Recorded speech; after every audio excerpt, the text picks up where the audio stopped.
예.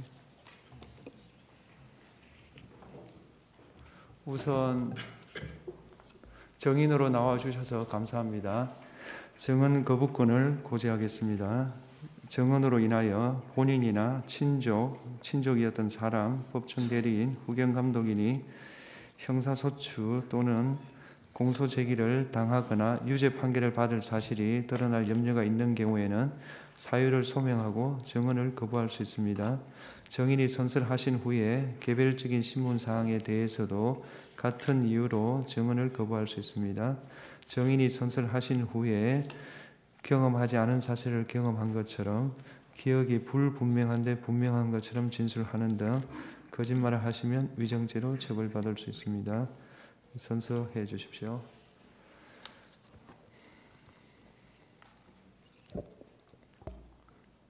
선서 양심에 따라 숨김과 보탬이 없이 사실 그대로 말하고 만일 거짓말이 있으면 위증의 벌을 받기로 맹세합니다. 증인 한덕수. 예, 주신문 하십시오. 총리님, 임갑근 변호사입니다. 총리님은 현 정부 초대 총리로 취임하신 현재도 대한민국 총리이시죠? 네, 그렇습니다. 예산에 관해서 여쭤보겠습니다. 정부 예산안을 야당이 단독으로 삭감하여 통과시킨 것은 대한민국 헌정사에 처음 있는 일이었죠? 네, 처음 있는 일이었고 처음 있는 일이었습니다. 야당이 삭감한 예산은 민생, 첨단기술 R&D, 범죄사와 같은 사회안전, 국방안보를 위한 예산들이었습니다. 총리께서도 12월 3일 오전 국무회의에서 야당이 감액하려는 예산은 대외 불확실성으로 인한 우리 경제의 리스크를 줄이고 반도체, AI 등 산업의 경쟁력을 강화하기 위해 꼭 필요한 예산이라고 말씀하신 적이 있으십니다. 맞죠? 예, 그렇습니다. 네. 특히 에너지 분야는 차세대 원전 개발 관련 예산이라든지 원전 생태계 지원 예산과 같은 새로운 분야에 앞으로 우리나라의 유망한 그러한 먹거리가 될 그러한 산업들을 지원하기 위한 것들이 여야 합의 없이 삭감되었고, 연구 개발에 있어서 양자 연구라든지 이런 최첨단 또 국제 연구에 들어갈 그러한 그 예산들이 삭감되었습니다. 그리고 검경의 특별활동비라든지 특경비 같은 것이 전액 삭감되어서 마약이라든지 금융 사기라든지 이러한 범죄 수사가 상당히 지장을 받고 있습니다. 또 법무부의 인사정보관리단 같은 데는 이 예산이 전액 삭감됨으로써 정부 효율과 공직사회의 사기가 매우 떨어지고 있습니다. 제가 듣기로 최근에 예산이 없어서 그러한 그 직원들이 사무실 청소도 각자 해결하고 또 화장실도 가까운 공원이나 이런 다른 관공서에 가서 해결한다는 그러한 내용을 봤습니다. 예. 결국 결과적으로 보면 여러 가지 예산 중예산 삭감으로 인해서 정부 운영이 막대한 차질을 빚고 있는 것이고 지금 실제도 그런 현상이 벌어지고 있다고 말씀하시는 내용이 맞습니까? 네, 그렇습니다. 총리께서는 예비비 대규모 삭감에 대해서도 대규모 재해, 재난 등 예기치 못한 상황에서 국민들의 피해를 신속히 복구하기 위해 쓸 예비비, 딥페이크, 마약, 도박 등 각종 민생 범죄사에 필요한 경비를 삭감하는 것은 국민과 민생을 외면하는 처사라고 말씀하신 적도 있으십니다.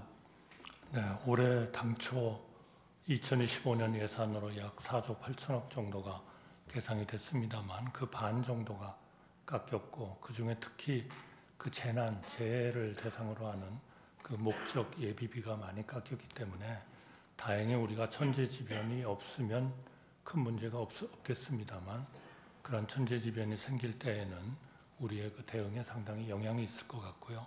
특히 최근에 국제 정세가 굉장히 요동을 치고 있기 때문에 이러한 것에 대한 대응하기 위한 각종 경제 문제, 통상 문제에 있어서의 예산이 상당히 필요할 것 같습니다. 이것은 지금 예상하기가 매우 어렵습니다.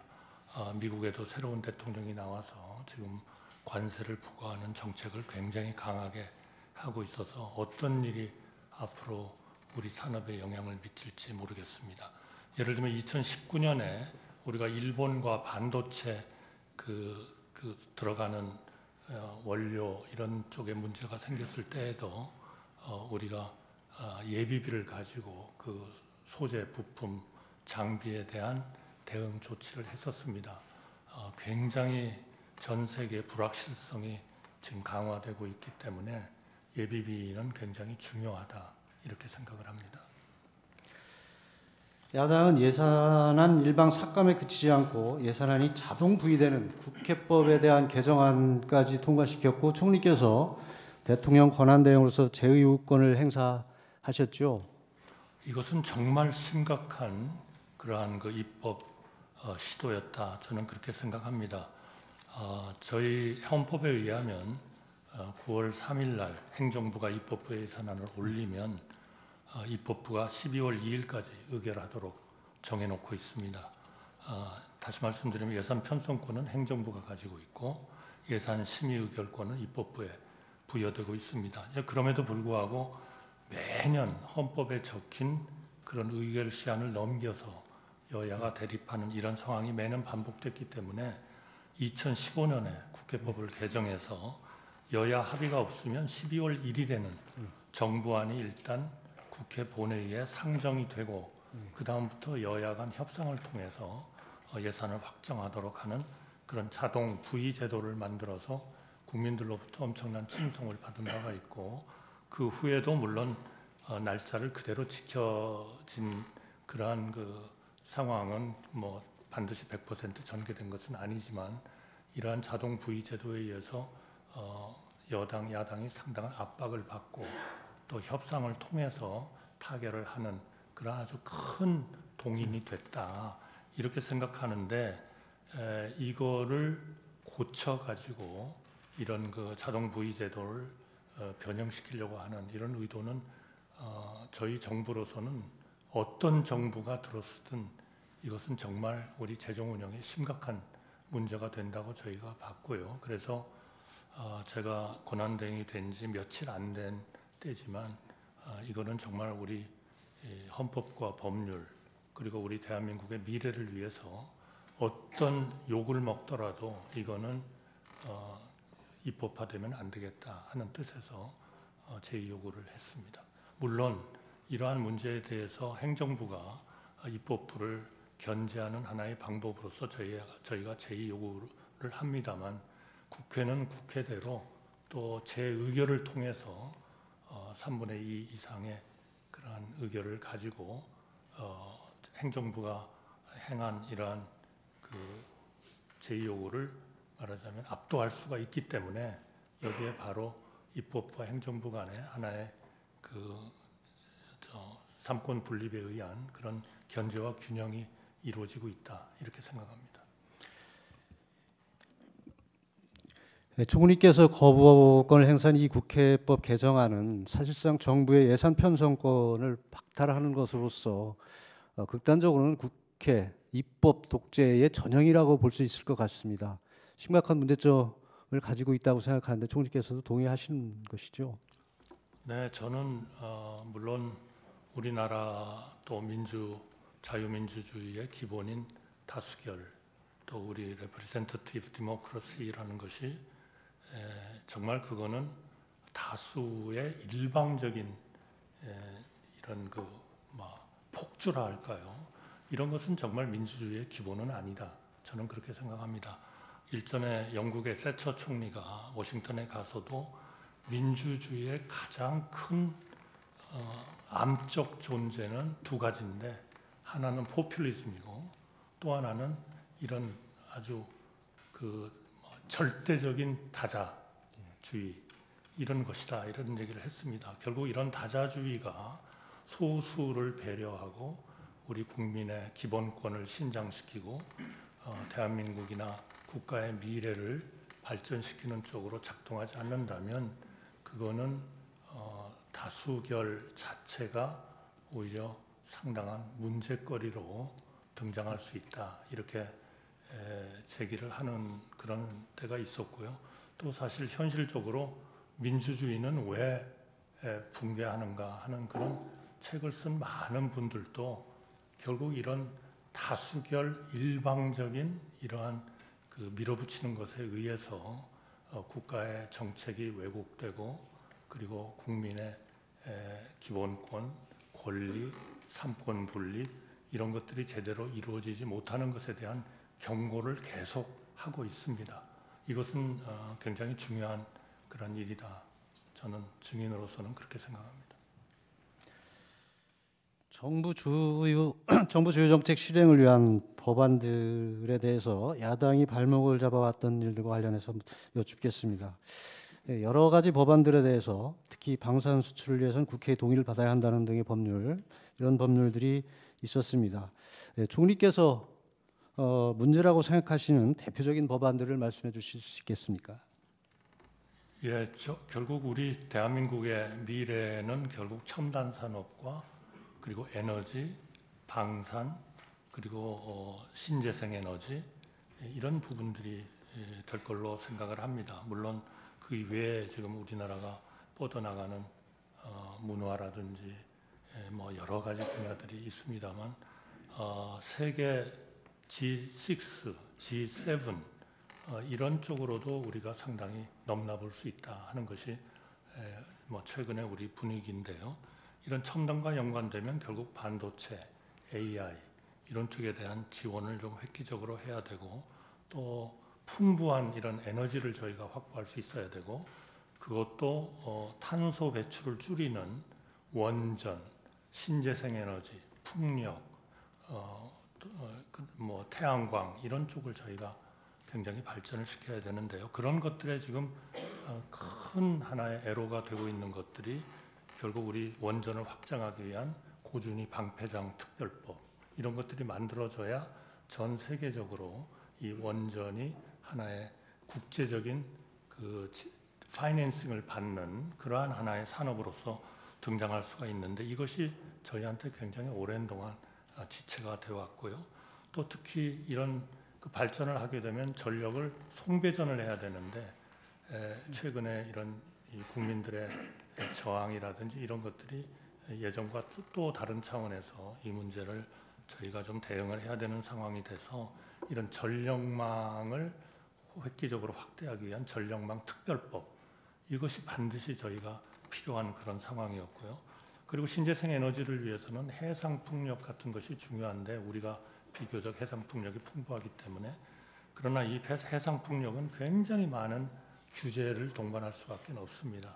이 규제들을 좀 완화시키고 또 국가가 이런 그 해상풍력 단지를 만들어서 적극적으로 그 해상풍력을 하는 분들이 저항을 덜 받고 또 주민들에게도 도움이 되는 이러한 풍력을 확대할 수 있는 그러한 그 특별법이 꼭 필요한데 이런 것들이 상당히 오랜 동안 어려웠습니다. 저도 4월 그 2024년 4월에 새 국회가 선거가 있었고 구성이 그 후에 몇 개월 뒤에 됐습니다만 어떻게든 이 해상풍력특별법하고 그 고준위 방패장 특별법을 같이 엮어서 좀 통과시킬 수 있도록 제가 야당 원내대표께도 전화도 드리고 위원장들께도 전화를 드리고 굉장히 열심히 노력을 했습니다.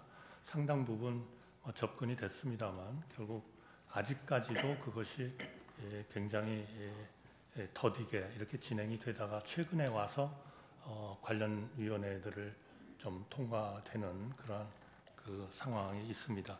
특히 첨단 관련돼서 반도체 특별법 이거는 결국 고소득 연구직에 대해서는 52시간 그 근로시간 제한을 조금 완화시키자. 지금 전 세계는 이 반도체 경쟁을 위해서 중국도 그렇고 모든 나라들이 좀 비교적 그 노동 이런 규정을 좀 완화시키는 이런 경향으로 다 가고 있기 때문에 우선 반도체에 대해서는 연구를 하는 이 고소득을 올리는 이런 분들에 대해서는 좀 그 노동 규정을 좀 완화시키자 하는 것들을 굉장히 오랫동안 얘기를 했고 상당히 가까이 가는 듯 하다가 최근에 또다시 어려워지는 것 같아서 최근에 우리 정부가 임명한 투자 그 순회대사라든지 이런 분들의 기본적인 강점은 주장하는 점은 외국에서 가장 우리 산업 발전과 연관돼서 걱정하는 것이 노동 시장의 유연성이다. 특히 그 근로자들이 원한다면 그거는 조금 자율로 해서 소득도 더 올리고 또 R&D도 더 할 수 있는 그러한 유연성을 주지 않는 그런 국가의 첨단 산업을 갖다가 투자를 외국에서 마음대로 하기는 굉장히 힘든 거 아니냐 하는 이러한 그 원활한 노사 문제라는 것이 어제 오늘의 일은 아닙니다만 굉장히 심각한 문제인데요. 최근에 우리 그 당의 고위직에 계신 분들도 상당히 접근을 하다가 다시 또 힘들어지는 것 같아서 정말 걱정입니다. 반면에 그 야당에서는 그 일방적으로 통과시킨 법률들이 위헌성 또 국익 침해 가능성 등에 대해서 총리께서도 검토를 하셨고 그중 일부에 대해서는 직접 대통령에게 제2요구권 행사를 권유하기도 한 것으로 알고 있습니다. 대표적인 위헌적인 법률로 양곡관리법이 있었는데 맞는지요? 네, 이거는 지난 정부에서도 한번 제2요구를 했고 또 이번에도 제2요구를 했습니다만 결국 우리나라의 쌀 생산이 점점 늘고 소비는 줄어들고 있기 때문에 결국 시간이 가면 갈수록 우리가 이 양곡의 쌀의 생산을 딴 방향으로 돌리고 더 활용할 수 있는 그런 쪽으로 다변화를 시켜야 되는 게 절대적으로 중요하고요. 만약 그렇지 않고 이 양곡법처럼 일정한 가격에 미치지 않는 양곡에 대해서는 정부가 강제로 사줘야 된다. 이와 비슷한 제도가 옛날에 있었습니다만 그거 다 저희가 개선을 했던 거거든요. 이거를 다시 만약 만들게 되면 저희 판단에는 한 2020년이 되면 연간 한 2조 원 정도는 계속 이런 양곡을 비싸게 사주기 위해서 재정 적자를 봐야 되는 그러한 문제여서 우리가 지금 써야 할 거는 그러한 그 재정을 젊은이들이 소위 스마트 파밍 같은 데를 하는 쪽에다가 돈을 넣어야 되는데 이 쌀에 대해서 넣는 것은 바람직하지 않다. 이거는 딴 쪽으로 자꾸 다원화를 시켜야 된다. 저희는 그런 판단이어서 대한민국의 미래를 위해서는 이거는 부득이 우리가 제2요구를 할 수밖에 없다. 이렇게 요청을 했고 그렇더라도 국회에서 이러한 그 제2요구 안을 가지고 다시 그러한 그 부작용을 줄이는 그러한 안을 만들 수 있다면 그거는 정부로서는 얼마든지 협조를 하겠다 하는 그런 입장을 보이고 있습니다. 또 야당은 대표적인 국익 침해 법률로 방산 수출에 국회의 동의를 얻도록 하는 법안을 추진했고 국회 증언 감정법 개정안 즉 국회가 요구할 경우 개인정보와 영업비밀 보호를 이유로 증언 감정을 거부할 수 없도록 하는 법안을 통과시켰습니다. 이런 국회 증언 감정법 개정안에 대해서 정치권, 우리 기업들, 우리나라에 투자한 외국 기업들, 경제단체들은 중국 등의 기술 탈취가 점점 더 심해지는 상황에서 사실상 중국의 기술을 팔아넘기는 것 같다는 우려를 표하였습니다. 총리께서도 같은 생각을 하십니까? 네, 동의하고요. 그것 때문에 지금 증언 감정에 관한 법률도 일단 제2요구를 한 상태입니다. 우리나라에 들어와 있는 암참이라든지 모든 그 외국 기업들이 전부 다 아주 이 문제에 대해서 굉장히 심각한 그런 그 걱정을 했고요. 우리 국내 기업은 물론입니다. 그래서 그러한 문제에 대해서는 저는 국회에서 좀 더 좋은 하나의 그 협의와 협치를 통해서 이 문제가 국가의 발전과 전 세계에 있어서의 커가는 우리나라를 좀 뒷받침하는 이런 쪽으로 입법이 이루어졌으면 좋겠다. 이런 입장을 강하게 가지고 있습니다. 야당은 야당 대표를 위한 방탄 내지 판검사 보복 입법, 선거를 겨냥한 포퓰리즘법, 시장경제 질서를 무너뜨리는 양곡관리법, 노사 분열을 조장하는 노동법, 방송 장악용 방송법 등을 발의 및 통과시켰습니다. 대통령 탄핵 소추 후 총리께서도 권한대행으로서 야당이 반복하여 발의하는 6개 법안에 대해 제의요건을 행사하는 사실이 있습니다. 그런 네. 사실이 있으시죠? 네, 6개 법률에 대해서 제의 요구를 했고요. 그러면서 저희가 국회에 요청한 것은 이 제의 요구는 제의 요구이기 때문에 국회에서 다시 한번 좀 마음을 열고 여야 간에 협의를 좀 해달라 그런 요청을 했습니다. 결국 그 제의 요구라는 것은 결국 견제와 균형을 통해서 최선의 지혜와 공익을 추구하도록 설계된 하나의 자유민주주의의 제도이기 때문에 이 어떤 국가가 어떤 일방적인 힘에 의해서 극단으로 이렇게 치닫지 않도록 우리 헌법이 마련해준 다양한 제도 중 하나라고 믿고 있고, 또 국회는 국회대로 국회의 그 법안을 통과시킨 그 당이나 국회의원님들의 입장에서 반드시 필요하다고 생각하면 또다시 재의결을 통해서 정부가 제요구한 것을 오버룰할 수가 있는 거기 때문에 그러한 하나의 자유민주주의 제도의 핵심 제도로서 자리 잡고 있다 이렇게 생각합니다. 해리 트루만 대통령, 저희가 잘 압니다마는 트루만 대통령 임기 중에 제요구를 250번을 했고요. 드와이트 아이젠하워 대통령은 181번, 프랭클린 루스벨트 대통령은 635번, 그리고 가장 그 여야 협치에 있어서 탁월하다고 생각하는 로널드 레이건 대통령은 78회 제의요구를 한 적이 있습니다. 저희가 지금까지 행사한 제의요구는 지금까지 모든 정부가 과거 우리 대한민국 정부가 행한 제의요구를 합친 것보다도 아마 더 많지 않나 이렇게 생각이 들어서 앞으로 좀 더 우리 헌법과 법률과 대한민국의 미래를 위한 그러한 국회에 있어서의 입법 협치가 좀 꼭 필요하다 이렇게 말씀드리고 싶습니다. 이 정부 들어서 4대 개혁, 즉 연금 개혁, 노동 개혁, 교육 개혁, 의료 개혁 등을 추진하였습니다. 연금 개혁의 경우 우리 사회가 초고령화 사회에 직면하여 노후 및 청년 미래가 걸린 시급한 핵심 과제였는데, 정부가 제시한 개혁안, 여당이 제시한 국회 연금 개혁 특위 구성 모두 야당이 거부한 사실이 있습니다. 알고 계십니까? 네, 지금 뭐 그걸 가지고 우선 그 모수 개혁이라고 합니다만 저희가 몇 퍼센트 연금을 받고 은퇴를 했을 때 몇 퍼센트 그 평생 소득의 몇 퍼센트를 이자로 주는 하나의 그 보상으로 주느냐 하는 이제 그런 것들에 의해서 연금의 재정 상태가 결정이 되기 때문에 우선 그것부터 하고 나머지를 하자 하는 얘기도 물론 있고요. 그러나 연금이라는 것을 모수 개혁만을 가지고 하기에는 사실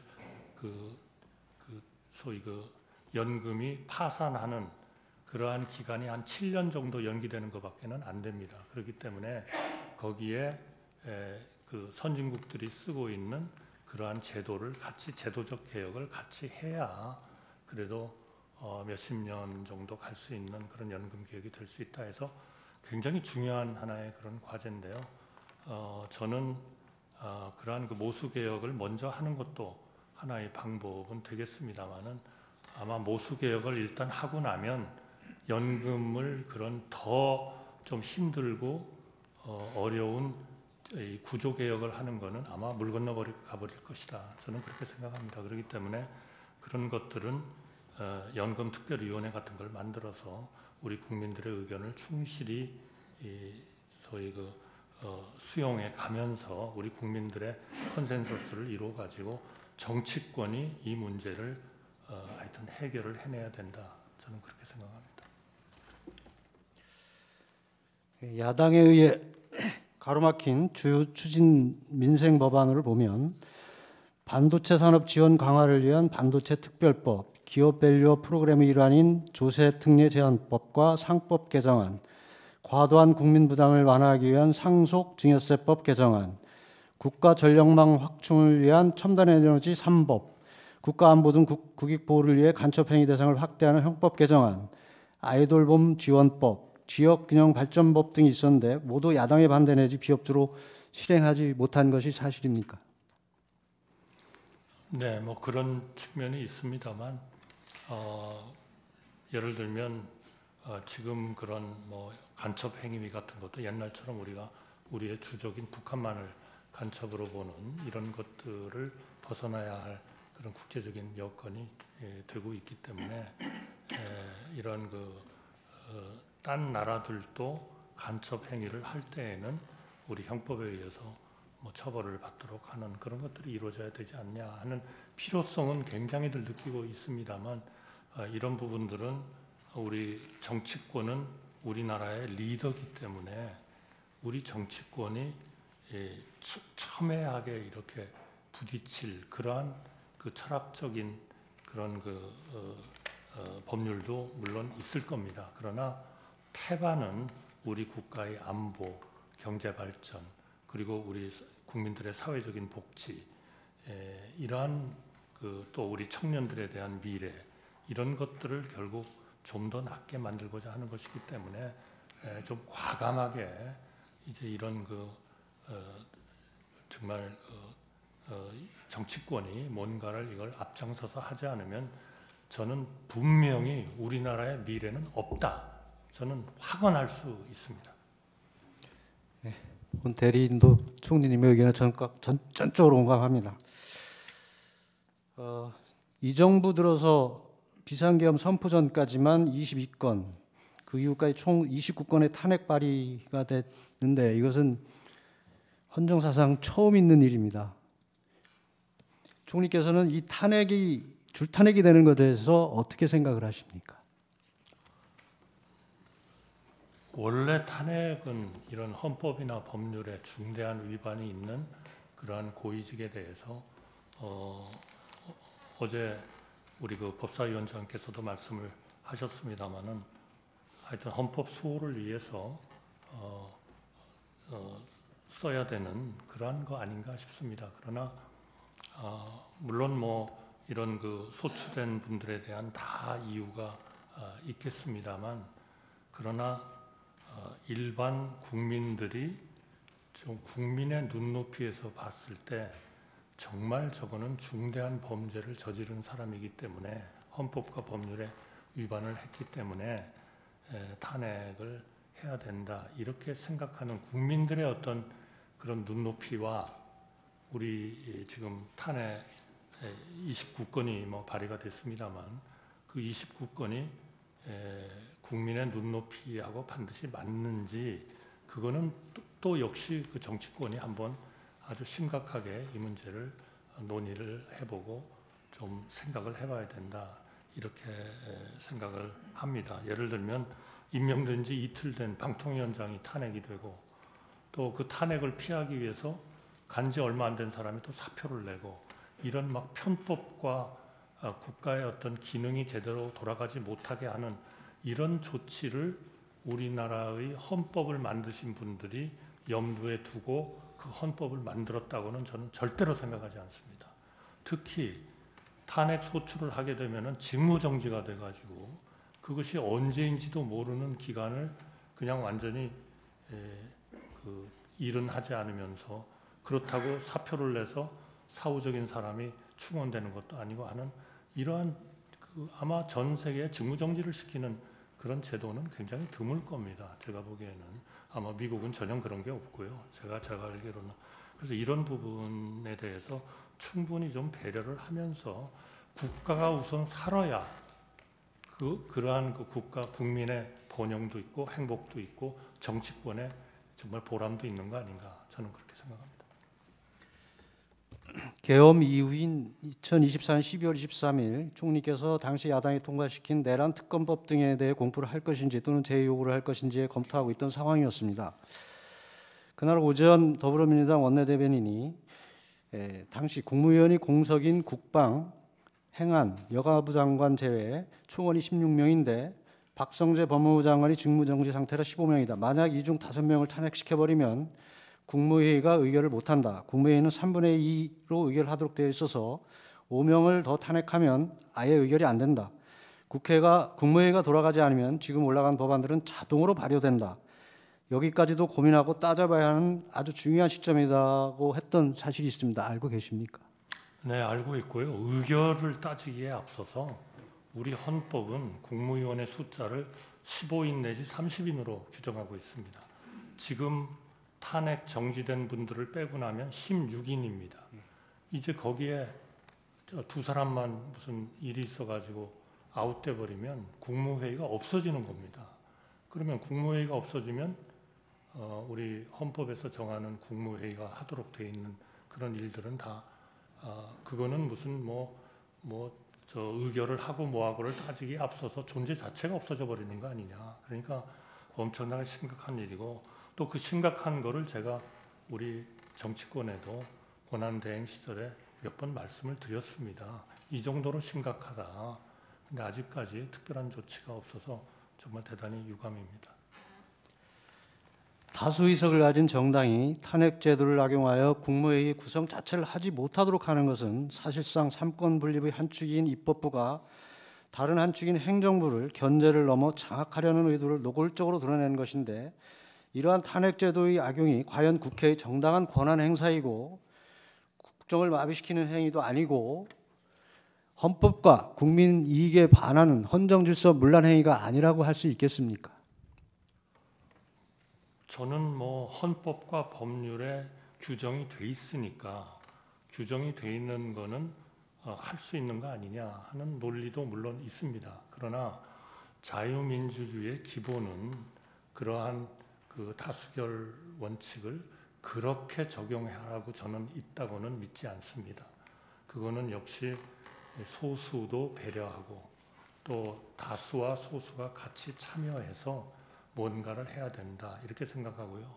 제가 가장 인상적으로 우리 헌재의 판결을 제가 물론 법률 전문가는 아닙니다만 느꼈었던 것은 헌재가 그 박근혜 대통령 탄핵된 거예요. 그때 그 최순실 씨가 헌법 소원을 낸 적이 있습니다. 그래가지고 특검을 그 야당이 일방적으로 이렇게 정하는 것은 헌법에 위반된다. 여기에 대해서 조치를 해주십시오. 이렇게 냈습니다. 냈더니 그때 우리 헌재가 전원일치의 판결로 단독으로 특검을 임명하게 된 것은 위헌이 아니다라는 판결을 하셨습니다. 그 이유가 그것을 해석하는 분에 따라서는 이것 봐라. 국회가 마음대로 다수결로 결정을 하면 그거는 헌재도 다 인정하는 거 아니냐. 특검을 소수당이 그냥 일방적으로 임명하는 거를 인정하는 거 아니냐. 그래서 저희가 며칠을 공부를 해봤어요. 그랬더니 전혀 그게 아닙니다. 우리 헌재가 전원 판결로 합의로서 결정하신 거는 그 단독으로 특검을 임명하는 그 법안에 발의서부터 여야가 같이 했고 그리고 투표를 같이 참여를 했고 제가 지금 숫자를 다 기억은 못하겠습니다.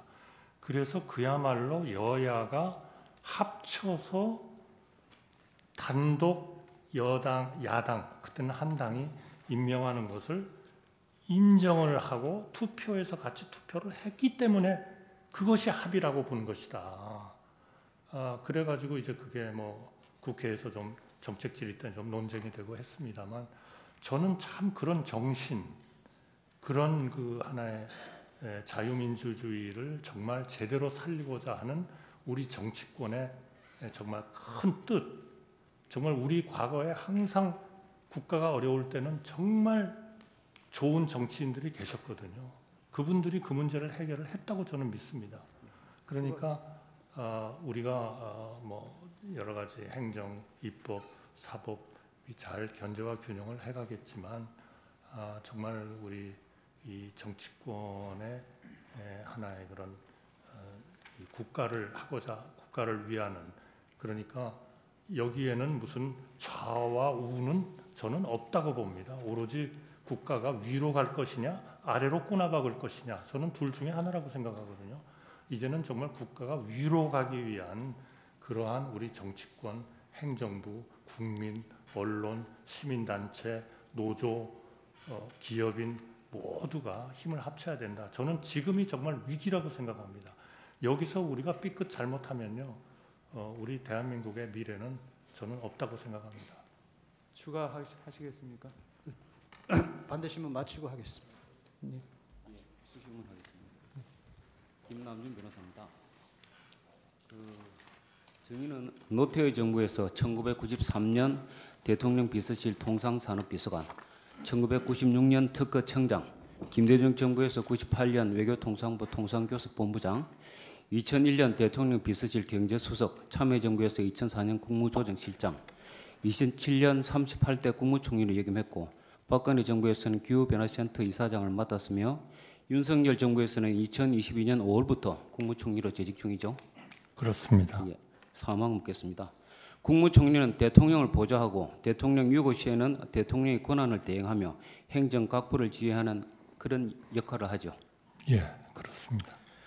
2024년 12월 3일 밤 회의 관련 사항 묻겠습니다. 증인은 2004년 12월 3일 밤 대통령실에서 비상계엄을 선포한 과정에 대해서 잘 알고 있죠. 네, 뭐 다 알지는 못합니다만 예, 제가 참여를 해서 묻겠습니다. 인지한 것은 알고 있습니다. 예. 증인은 2024년 12월 3일 밤 20시경 피청구인으로부터 직접 전화 연락을 받고 대통령실로 갔죠. 예, 그렇습니다. 당시 증인에게 누구에게도 말을 하지 않았으면 좋겠다. 그렇게 피청구인이 이야기했나요? 네, 그렇습니다. 증인은 20시 45분경에 대통령실에 도착했고 피청구인 집무실에는 55분경에 들어갔죠. 네, 그렇습니다. 증인이 도착하기 전에 다른 국무위원 등이 와 있었습니까? 예, 그렇습니다. 자, 물어보겠습니다. 그때 국방부 장관 김용현, 법무부 장관 박성재, 행안부 장관 이상민이 증인보다 먼저 와 있었습니까? 누가 어떤 순서로 도착했는지는 정확히 기억은 나지 않습니다. 그럼 그 이후에 통일부 장관 김용호, 외교부 장관 조태열, 국정원장 조태영 순으로 돌아온 것 같은데 대략적으로 맞습니까? 제가 그 순서에 대해서는 예. 기억이 분명하지 않습니다. 파랑 물어보겠습니다. 그러니까 그 무렵에 대통령 집무실에 있었던 사람은 피청구인, 증인, 국방부 장관, 법무부 장관, 통일부 장관, 외교부 장관, 국정원장 7인이었던 것은 맞죠? 대통령실에 도착한 후에 먼저 온 국무위원과 함께 집무실로 안내돼서 대통령님을 뵌 것은 기억합니다만 누가 어떤 순서로 도착했는지는 정확히 기억이 나지 않습니다. 그러니까 그 7인 중에서 국정원장은 국무회의 구성원이 아니기 때문에 피청구인을 포함한 국무회의 구성원은 그 당시에 6인 정도 된 것은 맞죠? 7인이 맞다면 그렇게 되지 않겠나 싶습니다. 이상임의 행안부 장관의 경우는 피청구인이 김용현 장관을 통해서 연락을 했고 나머지 6인은 피청구인이 직접 개별적으로 연락해서 들어오라고 한 것이죠. 각자 연락받은 과정은 잘 모릅니까? 제가 모르는 내용이라 답변 드리기 어렵겠습니다. 증인은 그 당시에 피청구인이 당일 22시에 계엄을 선포하기 위해서 KBS에 생방송을 미리 예약해 놓은 것 알고 있습니까? 대통령님이 계엄을 선포하실 계획이라는 것은 대통령님께 들어서 알았습니다만 구체적인 그런 계획은 알지 못했습니다. 피청구인이 10시에 생방송이 예약되어 있다 그런 이야기를 증인 등에게 하지 않았습니까? 네, 안 하셨습니다. 당시 집무실과 대집견실에서 피청구인이 계엄을 선포해야 하는 이유를 여러 가지 말한 것으로 보이는데 그 당시에 피청구인이 부정선거나 선관위와 관련된 내용을 언급한 적은 있습니까? 저는 정확히 기억이 나지는 않습니다만 대통령님께서 정상적인 국정 운영이 어려워서 비상계엄 선포가 불가피하다 그런 취지로 말씀하셨고 구체적으로 그러한 그 지금 말씀하신 그 내용을 언급한 것 같지는 않습니다. 기억이 나지 않습니다. 증인은 당시 집무실이나 대집견실에서 계엄과 관련된 문건, 이를테면 포고령, 비상계엄 선포 담화문, 또 비상계엄 선포문 뭐 그런 것을 본 적이 있습니까? 저는 계엄 선포 당일 대통령실에서 계엄과 관련된 문건을 보거나 받은 기억이 없습니다. 카페 58호증 1 2025년 2월 6일자 국회 국정조사특별위원회 회의록 20쪽 제시하겠습니다. 2024년 12월 6일자 국회 비상계엄 특위에서 증인에게 부성찬 의원이 비상계엄 선포문을 본 적이 있냐고 질의를 하자 증인이 예, 비상계엄이 선포되는 당시에는 제가 전혀 인지를 하지 못했고요. 비상계엄 해제 국무회의를 마치고 사무실로 출근을 하여 제 양복 뒷주머니에 있는 것을 알았습니다. 이렇게 진술한 사실 있죠. 예, 비상계엄 선포문을 어떻게 소작이 됐는지 그 경위가 전혀 기억이 나지 않습니까? 그 접어서 주머니에 넣은 것으로 진술하시던데. 네, 소지 경위는 전혀 기억이 나지 않습니다. 그 자리에서 받지 않았으면 그 받을 수 없는 문건 아니겠습니까? 예, 그러나 언제 어떻게 그걸 받았는지는 정말 기억이 없습니다. 이 비상계엄 선포문을 놓고 거기 모였던 7인이 어떤 비상계엄과 관련해서 대책회의를 한 거 아닙니까? 전혀 논의한 적 없습니다. 알겠습니다. 증인은 그 자리에서 대통령에게 계엄에 반대하는 의사를 표시하고 만류하였다고 했죠. 우리나라의 가장 중요한 것은 결국 경제고 또 대외 신인도입니다. 이 야, 두 개가 흔들려 버리면 간단하게 대답해 네. 그냥 반대했습니까? 네, 그래서 지금까지 우리가 이루어온 국가의 핵심을 흔들 수 있다고도 생각해서 만류하였습니다. 그런 경제와 대외 신인도 국가의 핵심을 흔들 수 있다 그거였습니다. 그러면 당시 그 비상계엄을 선포하는 것이 위헌적이고 위법적이다 하는 그런 이유로 반대하지는 않았습니까? 저는 뭐 계엄을 선포하신다는 얘기를 듣고 그렇게 돼서는 안 된다 하는 반대 의사를 말씀을 드린 겁니다. 국무위원들이나 그 대통령실 실장이나 수석 그 중에서 누구도 이것이 위헌이나 위법이다 그런 이야기는 한 적이 없습니까? 저는 위헌, 위법 그런 상황보다는 계엄을 선포함으로써 대한민국이 굉장히 어려움에 처할 수 있다 하는 쪽이 더 많았던 것 같습니다. 계엄에 찬성하는 사람도 있었습니까? 모두 걱정하고 만류했다고 기억하고 있습니다. 김용현 장관의 경우는 이 심판정에서 계엄에 찬성하는 사람이 있었다고 증언했는데요. 왜 그 진술이 다릅니까? 그거는 저는 제 기억에는 전혀 그렇지 않습니다. 갑 36교정 1 증인 피의자 신문조서 12쪽 제시하겠습니다. 이 조서 내용에 의하면 농림부, 보건복지부, 중소벤처장관은 뒤늦게 회의에 참석하였나요? 라는 질문에 증인이 아마 참석하셨을 거예요. 정확히 기억나지 않습니다. 당시 제가 국무위원들 모으자고 했는데 누가 왔는지 모르겠습니다. 이렇게 기재가 되어 있고 또 같은 조서 15쪽 하단을 보면 대통령은 처음부터 국무회의는 생각하지 않았던 것 같아요. 제가 대통령께 국무위원들 말을 들어보시죠 라고 해서 국무위원들이 모이게 된 것이고요 라고 기재되어 있는데 이 내용 사실대로 모두 기재가 되어 있죠? 그런데 사실 대통령님이 국무회의를 소집하려고 하셨는지 안 했는지는 대통령님의 계획이기 때문에 제가 정확히 몰랐습니다. 여러 의견을 들어보셨으면 해서 국무회의 소집을 건의드린 겁니다. 이 조서에는 당시 증인이 판단한 내용이 기재되어 있는 거 아니겠습니까? 맞는 것이죠. 그러나 제 판단은 하나의 그런 그 대통령의 뜻을 정확히 계획을 모르고 본인이 생각한 것이고요. 중요한 것은 국무위원들이 좀 모여서 우리 대통령을 좀 설득을 해주셨으면 좋겠다. 알겠습니다. 예. 그렇게 하려고 했던 겁니다. 예. 증인이 다른 국무위원들을 불러보자고 하자 이에 따라 대통령실에서 강의구 부속실장 통해 갖고 다른 국무위원들에 연락하기 시작한 것이죠. 저는 국무위원 연락을 어떤 국무위원을 누가 연락을 했는지는 제가 모르고 있습니다. 대통령실에서 다른 국무위원들에 연락하기 시작을 한 시간이 몇 시쯤입니까? 저는 뭐 정확히 기억은 없습니다. 기록을 보면 조규홍 장관에 대해서 22시 14분에 한 것이 최초인 것 같은데 대략 그쯤 되는 것 같습니까? 저는 전혀 모르겠습니다. 증인도 저는 다른 대통령님께 건의를 드렸고 예. 그리고 어떤 국무위원을 어떻게 누가 연락을 했는지는 제가 전혀 증인이 관여하지 않았습니다. 건의를 했다고 하는데 건의를 한 시간도 그럼 9시가 넘은 건가요? 글쎄요, 대통령님을 뵙고 계엄을 한다는 말씀을 듣고 말씀을 드렸으니까 그때 언제가 되지 않았을까 싶긴 합니다. 증인도 다른 국무위원에게 연락한 사실이 있습니까? 제가 사실은 그런 연락에 대해서 전혀 그 기억을 하지 못하고 기억이 있었는데요. 못한다. 예. 제가 저 수사기관에서 수사를 받을 때 당신이 누구한테 연락을 한 적이 있다.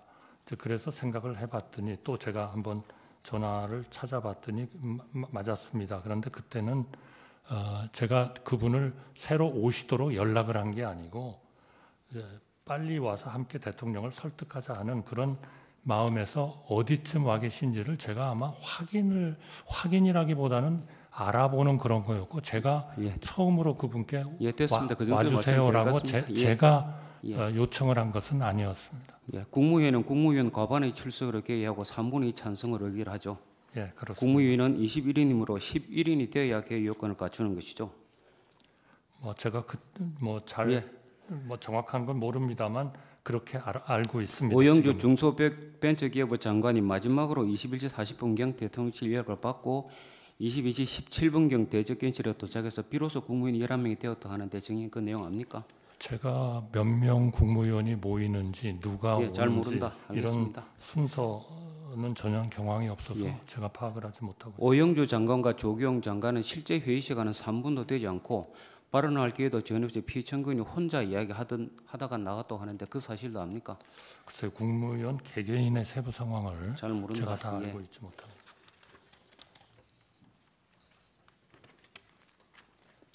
나왕 묻겠습니다. 계엄 선포를 위한 방송까지 당일 10시로 예약되어 있는 것으로 보아서 피청구인은 계엄을 선포하는 과정에서 국무회의를 거칠 의사가 없어서 명백해 보이는데 당시 증인도 피청구인이 국무회의를 거칠 의사가 없는 것으로 판단한 것은 맞는 것이죠? 글쎄 아까 말씀드린 것처럼 예, 대통령님께서 알겠습니다. 마음속으로 하신 생각을 제가 증거도 없이 속단해서 말씀드리는 것은 좀 적절하지 추가로 않다고 물어보겠습니다. 생각합니다. 본건 외에 국무회의를 대통령실 2층이 아닌 5층 대접변실에서 개최한 적이 있었습니까? 저는 한 번도 없었다고 한 번도 생각합니다. 네. 최상무 부총리나 조태열 외교부 장관은 피청구인 측으로부터 A4 문건을 받았다고 하였고 김여행 장관은 이 재판정에서 증언을 하면서 이상민 장관과 행안부 장관 그리고 국정원장 증인에게도 문건을 주었다고 하는데 증인은 그 당시 특별한 문건 받은 사실이 없습니까? 저는 특별한 문건을 받은 사실이 없습니다. 이상민 행안부 장관에게 김용현 장관이 이 문건 주는 거 그런 거 본 적 없습니까? 문건 주는 것을 보지 못했습니다. 그러면 뒷부분을 정리하겠습니다.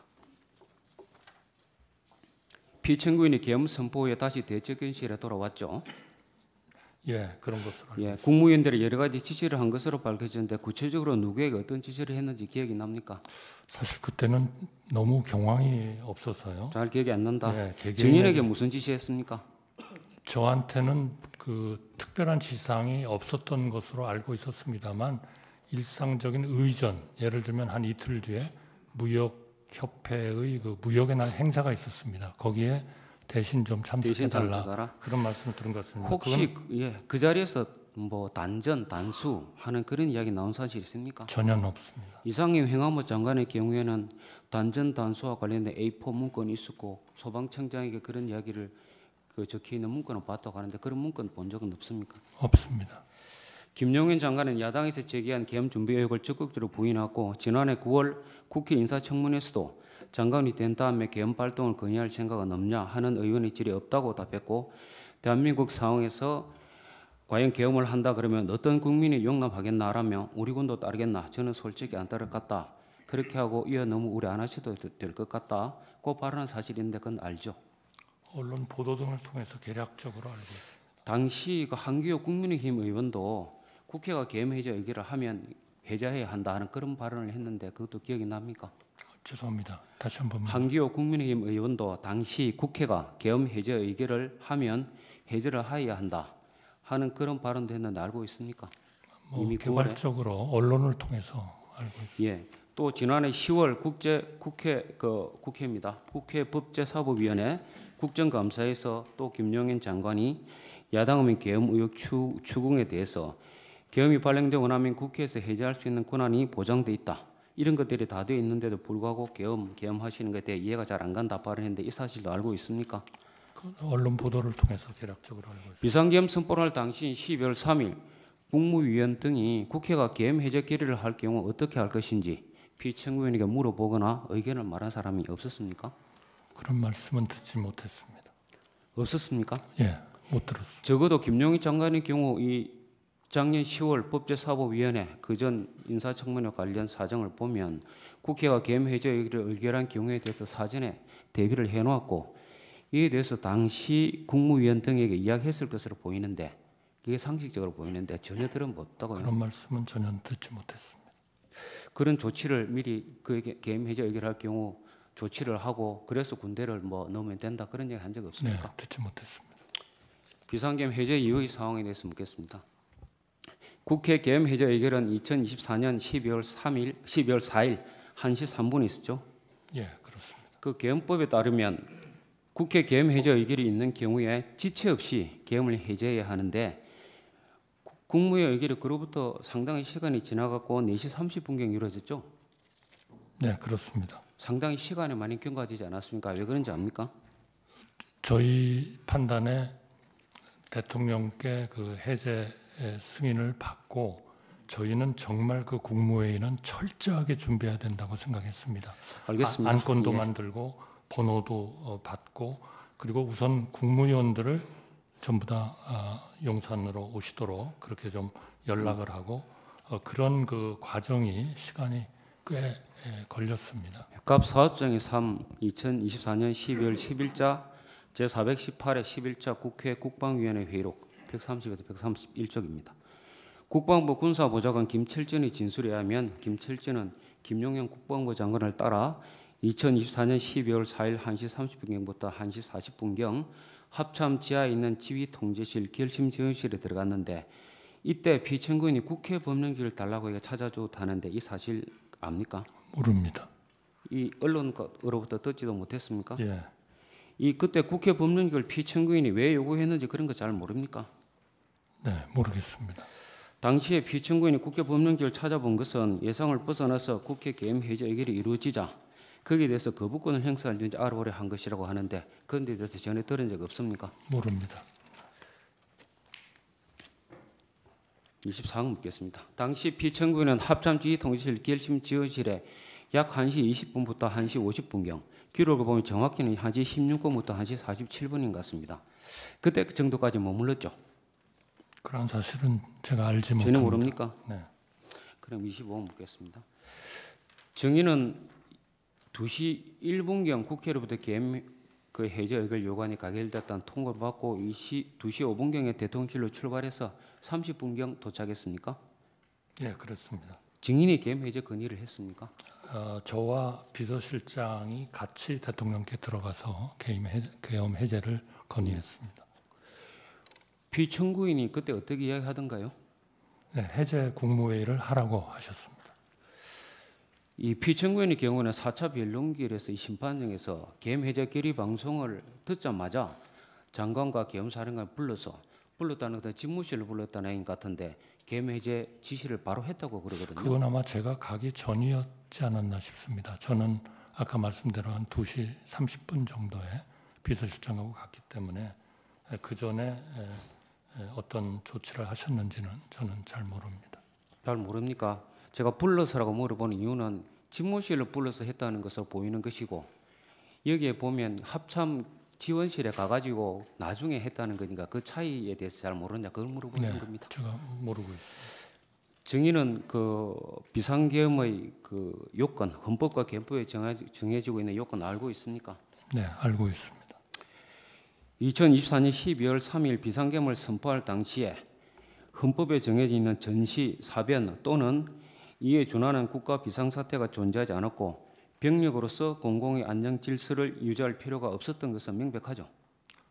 그 부분은 최종적으로 법원과 국민이 판단하실 부분이라고 생각합니다. 증인은 그 당시에 이 점에 대해서 어떻게 판단하지 않았습니까? 제가 판단하는 거는 적절하지 않다고 생각합니다. 최종적으로 법원, 국민이 판단하실 거라고 생각합니다. 계엄법에 규정되어 있는 적과 교전 상태에 있거나 사회 질서가 극도로 교란되어 행정 및 사법 기능의 수행이 현저히 곤란할 경우에도 해당하지 않는 것으로 판단하지 않습니까? 이 부분도 최종적으로 결국 법원 그리고 국민들이 판단하실 거라고 생각합니다. 갑 36호 중에 1 증인의 2024년 12월 13일자 피의자 신문 뉴스입니다. 증인은 국가수사본부에서 수사를 받을 당시에 여러 가지 어려움이 있을 수 있지만 비상계엄은 아니라고 생각합니다 라고 진술했고 그 외 국정조사 특위에서도 이와 같은 견해를 여러 차례 피력했죠. 네, 대통령님이 다른 선택을 하시도록 설득하지 못했습니다. 다만 국가 원수가 느끼는 책임감, 절박함은 그 자리를 경험하지 않은 사람은 상상할 수 없는 것이라고 그렇게 생각은 합니다. 나왕은 생략하고 31화 묻겠습니다. 비상계엄의 선포 요건에 대한 판단은 대통령의 자유재량이 아니라 객관적으로 대통령의 판단을 정당화할 수 있을 정도의 위기 상황이 존재하는지 여부에 대해서 사법심사를 받아야 한다 하는 점은 이 헌법재판소도 이미 확인하고 있다는 거 알고 있죠. 네, 헌법재판소가 현명하게 판단하시리라 생각합니다. 과거에 이런 판단을 이미 했다는 것을 알고 있습니까? 제가 정확히는 모릅니다만 헌법재판소가 당연히 현명하게 판단하셨으리라고 생각합니다. 계엄법 위조에 따르면 비상계엄을 선포하기 위해서는 국방부 장관이 국무총리를 거쳐 대통령에게 계엄 선포를 건의할 수 있도록 규정되어 있는데 12월 3일 계엄을 선포하면서 이런 절차 거친 사실이 없죠. 없습니다. 헌법 89조에 따르면 계엄을 선포하기 위해서는 국무회의 심의 거쳐야죠. 예, 그렇습니다. 대통령령인 국무회의 규정 제3조에 따르면 국무회의 사전 절차로 차관회의를 거친 의안을 국무회의 일정까지는 제출해야 되죠. 예, 그렇습니다. 국무회의 진행 시에는 제안자의 제안 성명을 거쳐야 하며 의안에 대해서 국무위원들의 토의가 진행된 후 해당 의안을 의결하게 되는 것이죠. 예, 그렇습니다. 12월 3일 비상계엄과 관련하여 대접견 시세 국무회의 모임은 위와 같은 절차를 전혀 거치지 않았고 심의 절차를 거쳤다고 볼 수 없으며 의안도 없었죠. 예, 통상의 국무회의와는 달랐고 또 형식적인 또 실체적인 흠결이 있었다고 생각합니다. 다만 12월 3일 오라는 그런 연락을 받고 국무위원들은 순차적으로 모였고 비상계엄에 대해서 처음 듣고 걱정과 많은 우려를 표명했습니다. 저는 이것이 국무회의인지 아닌지 심의인지 아닌지는 개인이 판단할 일이 아니고 최종적으로 수사 절차와 사법 절차를 통해서 판단되어야 한다고 일관되게 얘기해 왔습니다. 예, 그래서 묻고 있습니다. 다시 묻겠습니다. 행정안전부 의정관이 위 회의에 참석하지 않았고 이 회의 내용이 기재된 국무회의 회의록도 존재하지 않죠. 그렇게 알고 있습니다. 갑 36조 7 오영주에 대한 진술조사 8쪽입니다. 대접견실에 마지막으로 도착한 사람이 오영주 장관인데 이분은 제가 도착해서 자리에 앉자마자 대통령께 눈인사를 하려고 했는데 인사도 못 드렸고 들어왔을 때 대통령이 무슨 얘기를 하고 있었습니다. 당시 대통령부터 들은 내용이 전혀 없습니다. 라고 말한 거죠. 그렇게 기재되어 있습니다. 즉 이 11명 성원이 되지도 않은 상태에서 회의가 개시된 거 아닙니까? 제가 그 부분은 잘 알지 못합니다. 잘 모릅니다. 갑 36호증 6 조규용에 대한 진술조사 9쪽 제시하겠습니다. 조규용 보건복지부 장관의 경우는 저는 늦어서 안건이 무엇인지도 몰랐습니다. 출력물이 없어서 안건이 몰랐다 그렇게 했고 저는 대통령의 담화문을 보고 나서야 그 회의가 계엄에 관한 회의인 줄 알게 된 것입니다. 라고 말한 것으로 기재되어 있고 이 국무위원들 외에도 최상목, 조태열 등 대부분의 국무위원들이 수사 과정이나 국회 국정조사 특위 과정에서 안건이 무엇인지도 모르고 안건에 대한 심의 의결 과정이 없었다고 진술했는데 그런 내용도 알고 있죠. 각 국무위원들의 구체적인 진술 내용에 대해서는 제가 알지 못합니다. 제가 기억하는 것은 거기 모인 국무위원들이 비상계엄 선포에 대해서 걱정하고 대통령님을 만류하려고 노력하였다는 것입니다. 본건 계엄 선포 관련해서 형식적으로 국무회의록을 작성해가지고 이 작성된 안건명 제안 이유가 기재된 문서가 있는데 그것도 대통령실의 강의구 부속실장이 임의로 기재했다고 하는데 그런 사실 압니까? 모릅니다. 계엄법 5조 1항에 의하면 계엄사령관은 현역 장교 중에서 국방부 장관이 추천한 사람을 국무회의 심의를 거쳐 대통령이 임명한다 이렇게 규정이 되어 있죠. 예, 그렇습니다. 이 회의에서 계엄사령관에 대한 심의는 없었고 증인은 위 회의 당시에 누가 계엄사령관이 되는지조차도 몰랐죠. 예, 몰랐습니다. 헌법 82조에 의하면 대통령이 국법상 행위는 문수로서 하며 이 문서에는 관계 국무위원이 부사한다. 군사에 관한 것도 또한 같다. 이렇게 규정이 되어 있는데 이 회의 후에 어떤 국무위원도 부서를 한 바가 없죠. 예, 그렇습니다. 갑 제75정 법제처 법제업무편람 74쪽입니다. 이게 법제처의 법제업무편람입니다. 이것을 보면 국무회의 의안 중에서 이 헌법 개정안, 국민투표안, 계엄령 선포안은 이 자체가 중요할 뿐만 아니라 또 모든 국무위원이 관계 국무위원이 되기 때문에 국무위원 전원이 부서를 해야 되는 것이죠. 그렇게 알고 있습니다. 계엄 선포행위는 위와 같이 대통령과 국무위원이 모두 부수를 한 후에 해야 그 법률적으로 유효한 것이 되는 거 아닙니까? 법적 효력 여부는 최종적으로 사법부가 판단할 것이라고 생각합니다. 알겠습니다. 헌법 77조 4항 및 계엄법 제4조에는 계엄을 선포할 때 대통령은 지체 없이 국회에 통과해야 한다 이렇게 규정되어 있는데 이 계엄을 선포하면서 국회에 통과한 사실이 없죠. 없습니다. 계엄법 3조는 계엄 선포 시 그 이유, 종류, 시행 일시, 시행 지역 및 계엄 사령관을 공고하도록 규정하고 있고 법령 등 공포에 관한 법률에 의하면 관보에 게재도 하여야 하는데 이 절차도 역시 이행이 되지 않았죠. 예, 그렇습니다. 갑 제3호증이 2024년 12월 11일자 제419회 제1차 국회 본회의 기록입니다. 49쪽, 59쪽인데 정인도 2004년 12월 11일자 제419회 제1차 국회 본회의에서 윤건희 의원이 이렇게 질의합니다. 이번 비상계엄을 선포한 국무회의는 국무회의가 아닌 게 맞지요? 라고 질의를 했는데 저는 의원님 말씀에 동의합니다. 라고 발언을 했고 또 같은 회의에 출석을 했던 송미령 농림축산부 장관도 이소영 의원의 질의에 대해서 이와 같은 취지로 대답을 했죠.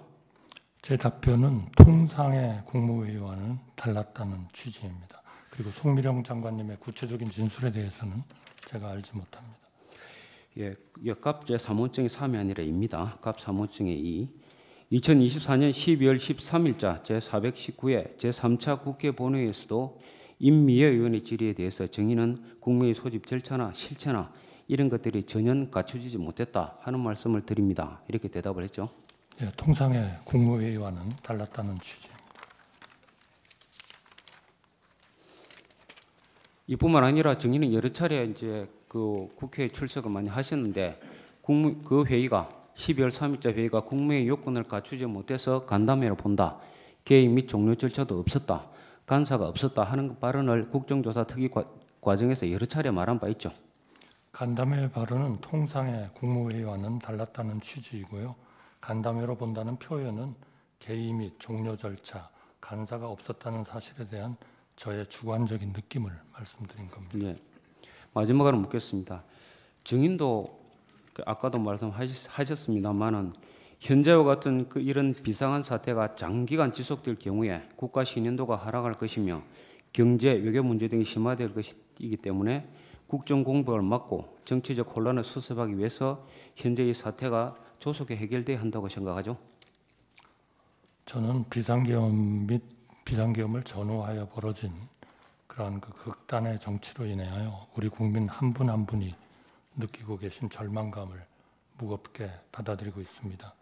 지금 이 시점에서 중요한 것은 더 이상 국론 분열의 불씨가 남지 않도록 비상계엄 수습과 관련된 모든 절차가 법과 상식에 따라 공평하고 합리적으로 신중하게 진행되는 것이라고 생각합니다.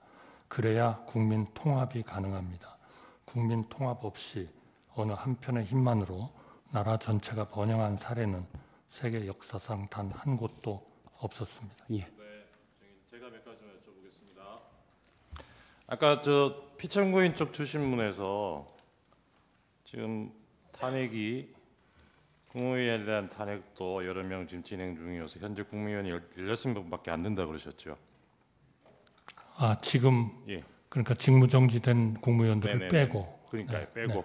네. 근데 이분들이 직무정지돼도 국무회의에는 직무대행이 참석하지 않습니까? 그렇지만 그분들은 발언은 해도 의결권이 없습니다. 네, 그렇군요. 알겠습니다. 아까 최서원 씨가 제기했던 특검법 위원 소원에 대해서 따로 스터디를 하셨다 그랬는데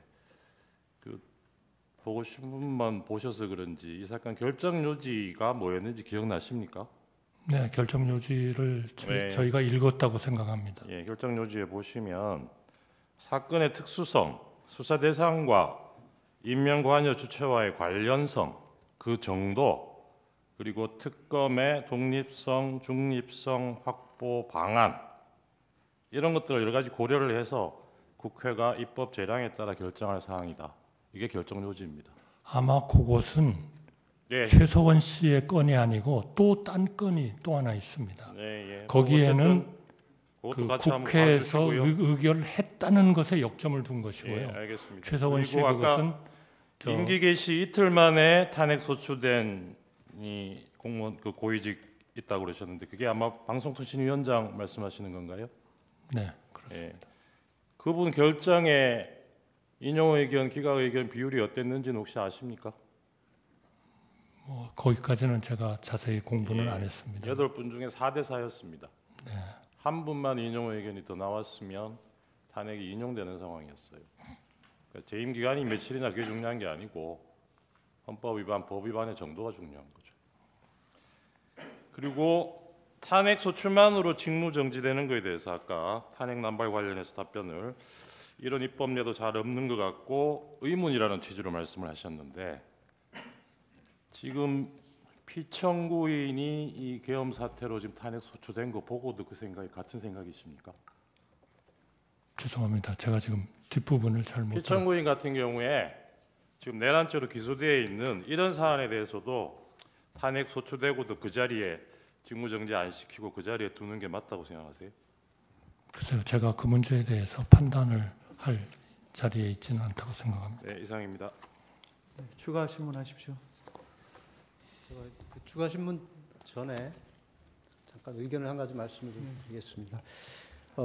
피청구인께서 출석을 하셨다가 퇴정을 하셨는데 일국의 대통령과 총리께서 같은 심판정에 앉아 계시고 총리께서 증언하시는 것을 대통령이 지켜보시는 모습이 좋지 않고 국가 위상에도 좋지 않다고 해서 양해를 구하지 않으시고 퇴청을 하셨습니다.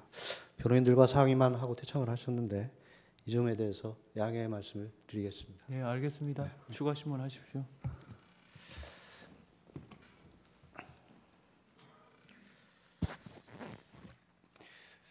총리께서는 계엄 당일 대통령실에 연락을 받고 대통령실에 가신 것이죠.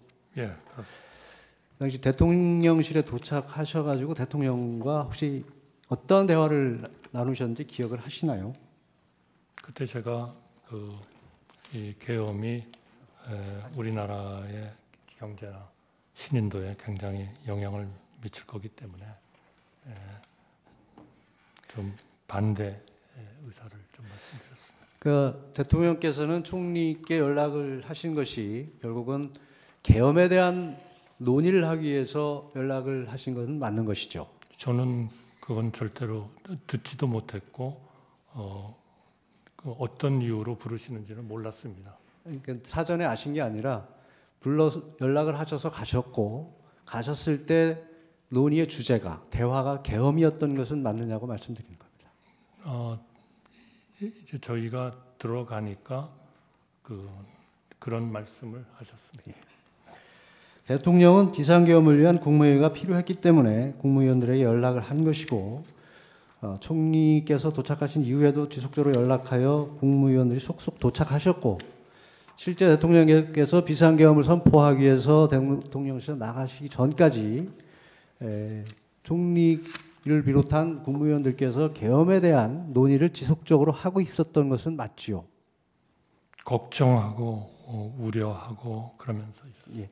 그러니까 총리님을 비롯한 국무위원들께서 대통령의 비상계엄에 대해서 걱정하고 우려하고 여러 가지 문제를 제기하셨다는 말씀이시죠. 예, 그래서 아까도 제가 잠깐 말씀드렸습니다. 결국 그날 대통령께서 총리를 비롯한 국무위원들을 대통령실로 호출하신 것은 비상계엄에 대한 논의를 하기 위한 것은 결과적으로 맞지 않습니까? 그러나 그러한 판단을 예. 저희 개인이 하는 것은 맞지 않다라고 저희는 생각하고 이것은 수사 절차와 사법 절차를 통해서 판단되어야 한다라고 저는 일관되게 얘기해 왔습니다. 예, 총리께서는 경황이 없어 언제 어떻게 받았는지 기억하기 어렵지만 나중에 보니 양복 주머니에 계엄 선포문이 들어 있었다고 하셨습니다. 대통령 부속실장 진술에 의하면 계엄 선포 전 계엄 선포문을 10부 정도 출력하여 국무위원들에게 나눠주었다고 하고 있습니다. 그렇다면 총리께서 가지고 계시던 계엄 선포문은 그 당시에 받은 것으로 볼 수 있는데 맞을까요? 저는 전혀 기억이 없습니다. 그러니까 기억을 못 하시지만 전후 사정에 비추어 보면 그 계엄 선포문은 그 당시 대통령 부속실장이 배포한 계엄 선포문일 수밖에 없다는 것을 말씀드리는 겁니다. 저는 전혀 기억을 하지 못하기 때문에 동의하기는 어렵습니다. 비상계엄 해제 후 하루가 더 지난 12월 5일 저녁 부속실장이 계엄 선포문을 하나 기안을 해서 출력을 해서 총리와 국방부 장관에게 서명을 받고 다음 날인 12월 7일 대통령으로부터 서명을 받았는데 12월 8일 총리께서 부속실장에 전화하여 사후에 문서를 갖추는 것이니 없었던 것으로 하자고 하신 바가 있다고 하십니다. 혹시 기억하십니까? 네, 기억합니다. 그때 총리께서 부속실장에게 문서가 없더라도 국무회의 실체는 있지 않느냐고 말씀하셨다는데 그것도 기억하십니까? 저는 기억 못합니다. 부속실장은 그 당시 총리께서 그 문서 사업 문서에 대해서 없애자고 하시면서 문서가 없더라도 국무회의 실체는 있지 않느냐고 분명히 말씀하셨다고 기억을 하고 있습니다. 그거는 사법 절차를 통해서 확정되리라고 생각합니다. 총리께서는 국회 등에서 비상계엄 관련 국무회의는 제대로 된 국무회의가 아니라는 취지의 말씀을 하셨습니다. 이는 주례 또는 정례 국무회의를 전제로 말씀하시는 것이죠. 네, 저는 기본적으로는 통상의 국무회의와는 매우 달랐고 실체적 형식적 흠결이 있었다. 그러나 국무위원들이 오라는 연락을 받고 모였고 비상계엄에 대해서 처음 듣고 걱정과 우려를 표명을 했기 때문에 이것이 국무회의인지 아닌지 심의인지 아닌지는 이거는 개인이 판단할 일이 아니다. 최종적으로 수사 절차와 사법 절차를 통해서 판단되어야 한다고 일관되게 얘기해 왔습니다. 통상의 국무회의가 아니고 비상계엄 선포를 위한 경우에는 정례 국무회의와 달리 보완이 필요할 수 있다고 생각하시지 않나요? 근데 여러 강요들도 그렇고 거기에 대한 판단을 그렇게 개인적인 차원에서 할 수는 없다. 이거는 역시 사법부와 수사 절차를 통해서 결정되어야 한다. 이렇게 생각합니다. 비상계엄을 선포하는 경우에 보안이 유지되지 못할 경우 더 많은 병력이나 경력이 필요하게 되고 자칫하면 큰 혼란을 불러올 수도 있는 상황이지 않을까요? 저는 그 부분은 잘 모르겠습니다. 보안이 유지되지 못할 경우에는 큰 피해가 발생하거나 극단적으로는 비상계엄의 목적을 달성하지 못할 수도 있지 않을까요? 저는 그 부분에 대해서는 잘 알지 못합니다. 만일 전시사변에 준하는 사태에서 교통통신이 두절되어 국무위원들이 모이지 못해 국무회의를 열지 못할 상황도 상정할 수 있지 않겠습니까? 제가 특별히 더 답을 드릴 것은 없다고 생각합니다. 따라서 비상시의 국무회의는 평상시 정례 국무회의와 동일한 형태로 소집되고 개회될 수는 없는 것으로 보입니다. 그렇지 않습니까? 그 모든 것은 수사 절차와 사법 절차를 통해서 판단되어야 한다고 생각합니다. 총리께서는 최근 이인재 전 국회의원이 자신이 페이스북에 제한 1993년 금융실명제 당시를 해고한 글을 혹시 보신 적이 있습니까? 정확히 보진 못했습니다. 금융실명제 당시 소집 명령이 떨어져 영문도 모른 채 청와대로 달려갔습니다. 각부 장관들이 웅성거리며 무슨 긴급한 일이 벌어졌는지 말을 주고받을 때 김영삼 대통령이 들어와 마이크를 잡고 오늘 우리는 마침내 금융실명제를 실시한다고 말하고 그제야 대통령이 긴급명령으로 금융실명제 개혁을 단행한다는 사실을 알았다. 당연히 사전 통보나 국무회의는 없었다.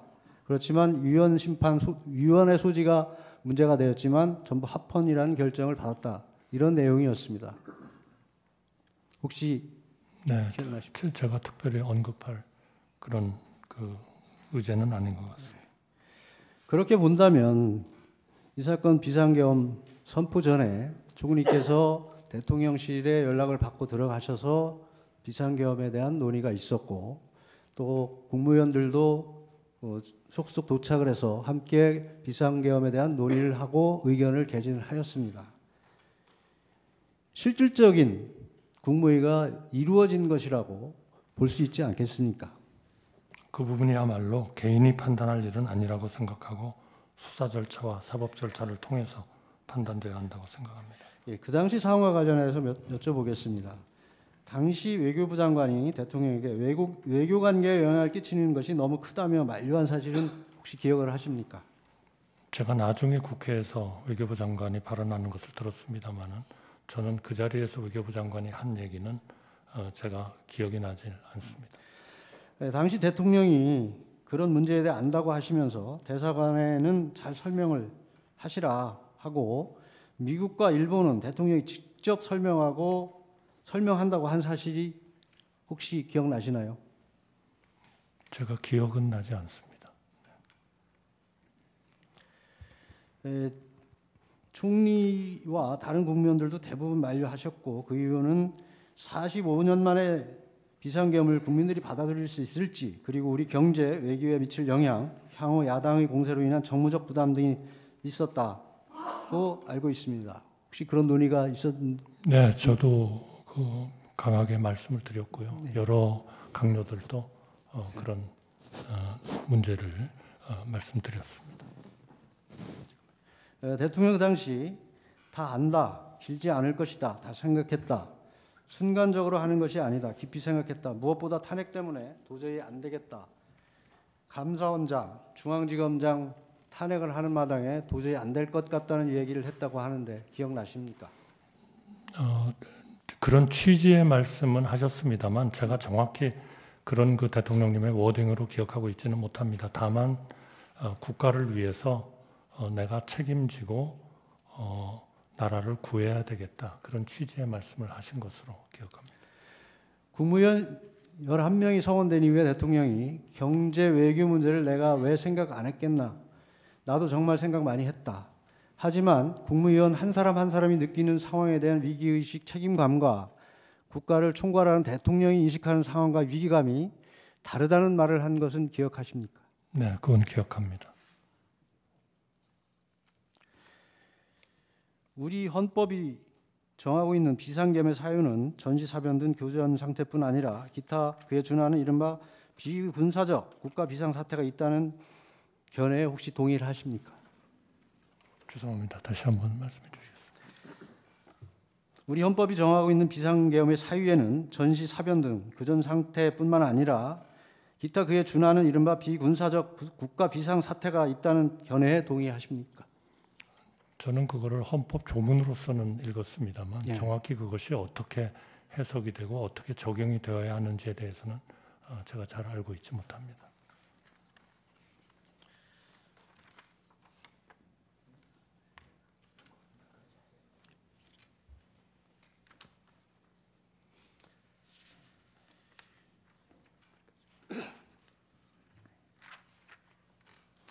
그 12월 3일 대통령의 계엄 선포 직전 국무위원들이 모인 자리에서 걱정과 우려를 피력하여 결국 반대의 뜻을 표시한 셈인데, 만약 당시 대통령이 계엄 목적을 국가적 비상 위기를 국민에게 호소하기 위한 것이라 설명했더라면 좀 다른 입장일 수 있었습니까?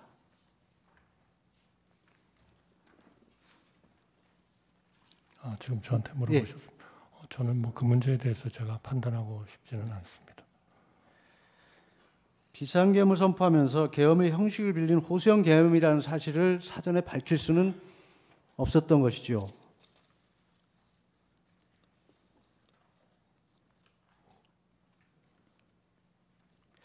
예, 계속 질문하겠습니다. 아까 말씀드렸듯이 국무위원이 느끼는 위기감과 대통령이 느끼는 위기를 바라보는 시각이 차원이 다르다는 이야기를 하셨습니다. 대통령께서.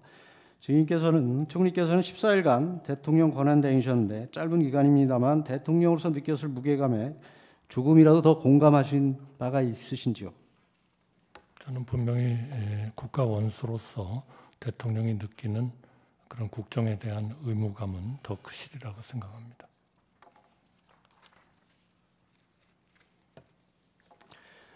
앞에서 말씀드린 바와 같이 다른 국무위원들도 대부분 만류하셨고 그 이유는 45년 만에 비상계엄을 국민들이 받아들일 수 있을지, 그리고 우리 경제 외교에 미칠 영향, 향후 야당의 공세로 인한 정무적 부담 등을 논의하신 것으로 알고 있습니다.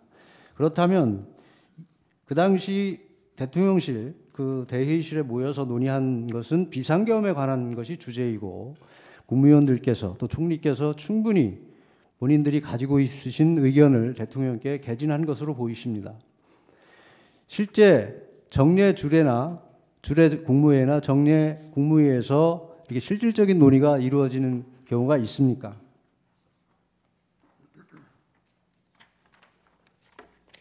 네, 물론 보통 국무회의에서 그런 그 중요한 의제에 대해서 예를 들면 기후 변화에 대한 의제다. 그럼 그런 것을 놓고 국무위원들끼리 논의를 하는 경우가 있습니다. 대부분의 주례 국무회의에서는 안건 상정되고 거의 논의 없이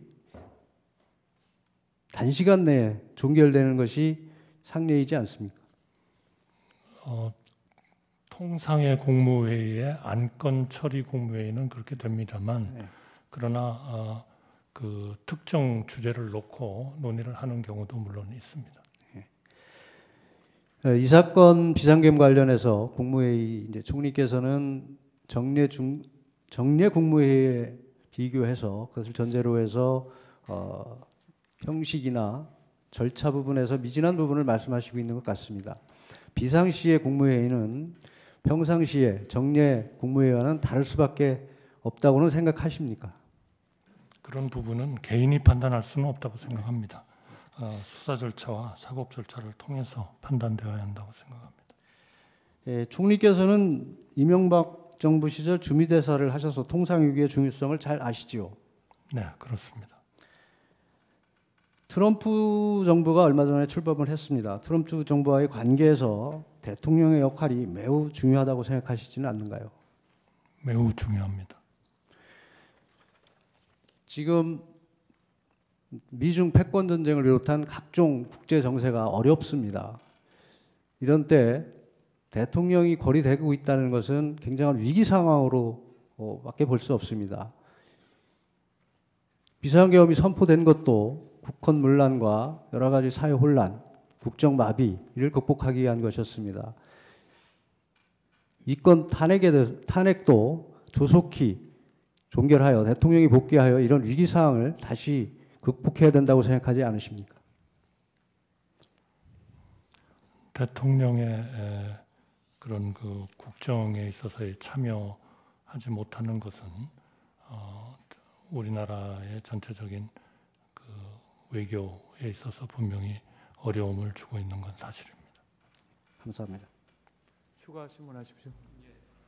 증인 비상계엄 선포한 2024년 12월 3일 오전 10시에 국무회의가 정상적으로 개최가 됐었죠. 해제 국무회의 12월 3일 비상계엄 선포 당일 오전 10시에 51회 국무회의가 열렸었잖아요. 예, 네. 세종시에서 열렸습니다. 예, 증인께서 주재를 하셨잖아요. 예. 그날 국무회의에서 뭔가 이대로면 나라가 국정이 마비된다 이런 얘기가 혹시 국무위원들 사이에 논의된 게 있었나요?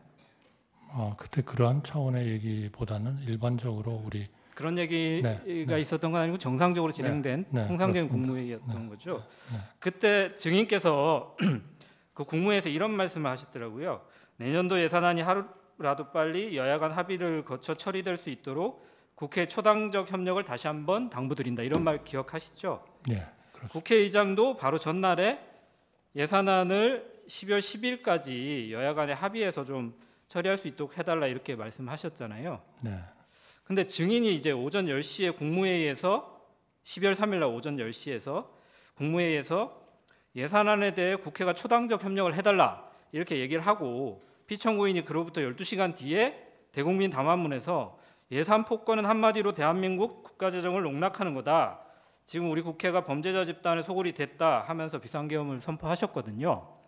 이 12시간 사이에 우리나라에 뭔가 국정이 마비될 정도의 어떤 뭔가 급박한 비상사태 아니면 상황 변화가 있었던가요?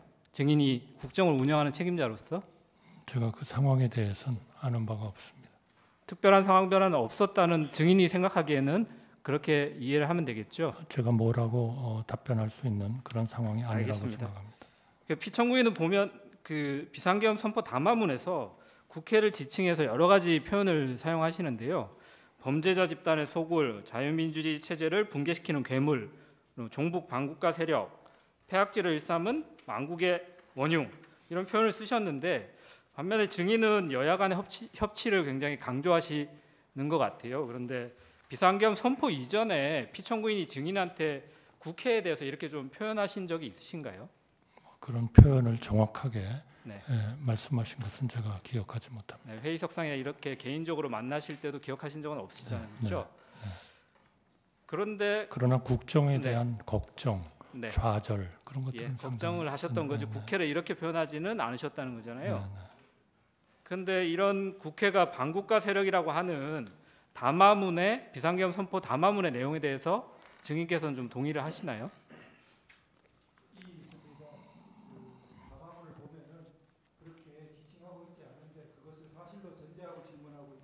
다른 이해가 돼야 될 것 같습니다. 다른 거 물어보시죠. 예, 알겠습니다. 담화문을 한번 나중에 읽어보시면 될 것 같고요. 그 계엄 국무회의 관련해서 몇 가지 좀 여쭤보겠습니다. 그 피청구인께서는 이 사건에서도 답변서에서도 그렇고 12월 10일자 담화문에서도 비상계엄은 국민들에게 거대 야당의 반국가적 폐악을 알려서 이를 멈추도록 경고하는 것이다. 그리고 이 재판소에서도 좀 전에도 질문을 하셨지만 국민들은 이 사건 비상계엄을 계몽령이라고 이해하고 있다. 이렇게 말씀을 하시는데 증인은 대통령이 이 헌법 77조에 따라서 행사하는 비상계엄을 경고용이나 국민 계몽령으로 이렇게 사용할 수 있다고 이렇게 알고 계신가요? 제가 그러한 지금 물어주신 변호사님께서 네. 대리인께서 말씀해 주신 것에 대한 내용을 제가 다 안다고 말씀드리기는 어렵겠습니다만 네. 그러나 하여튼 그러한 그 계엄이 우리나라의 경제나 대외 신인도나 이런 데 대한 미치는 영향은 영향이 매우 크다 이렇게 항상 말씀이신 거죠? 큰 그러한 그 걱정이고 또 잘 고려를 해야 된다. 알겠습니다.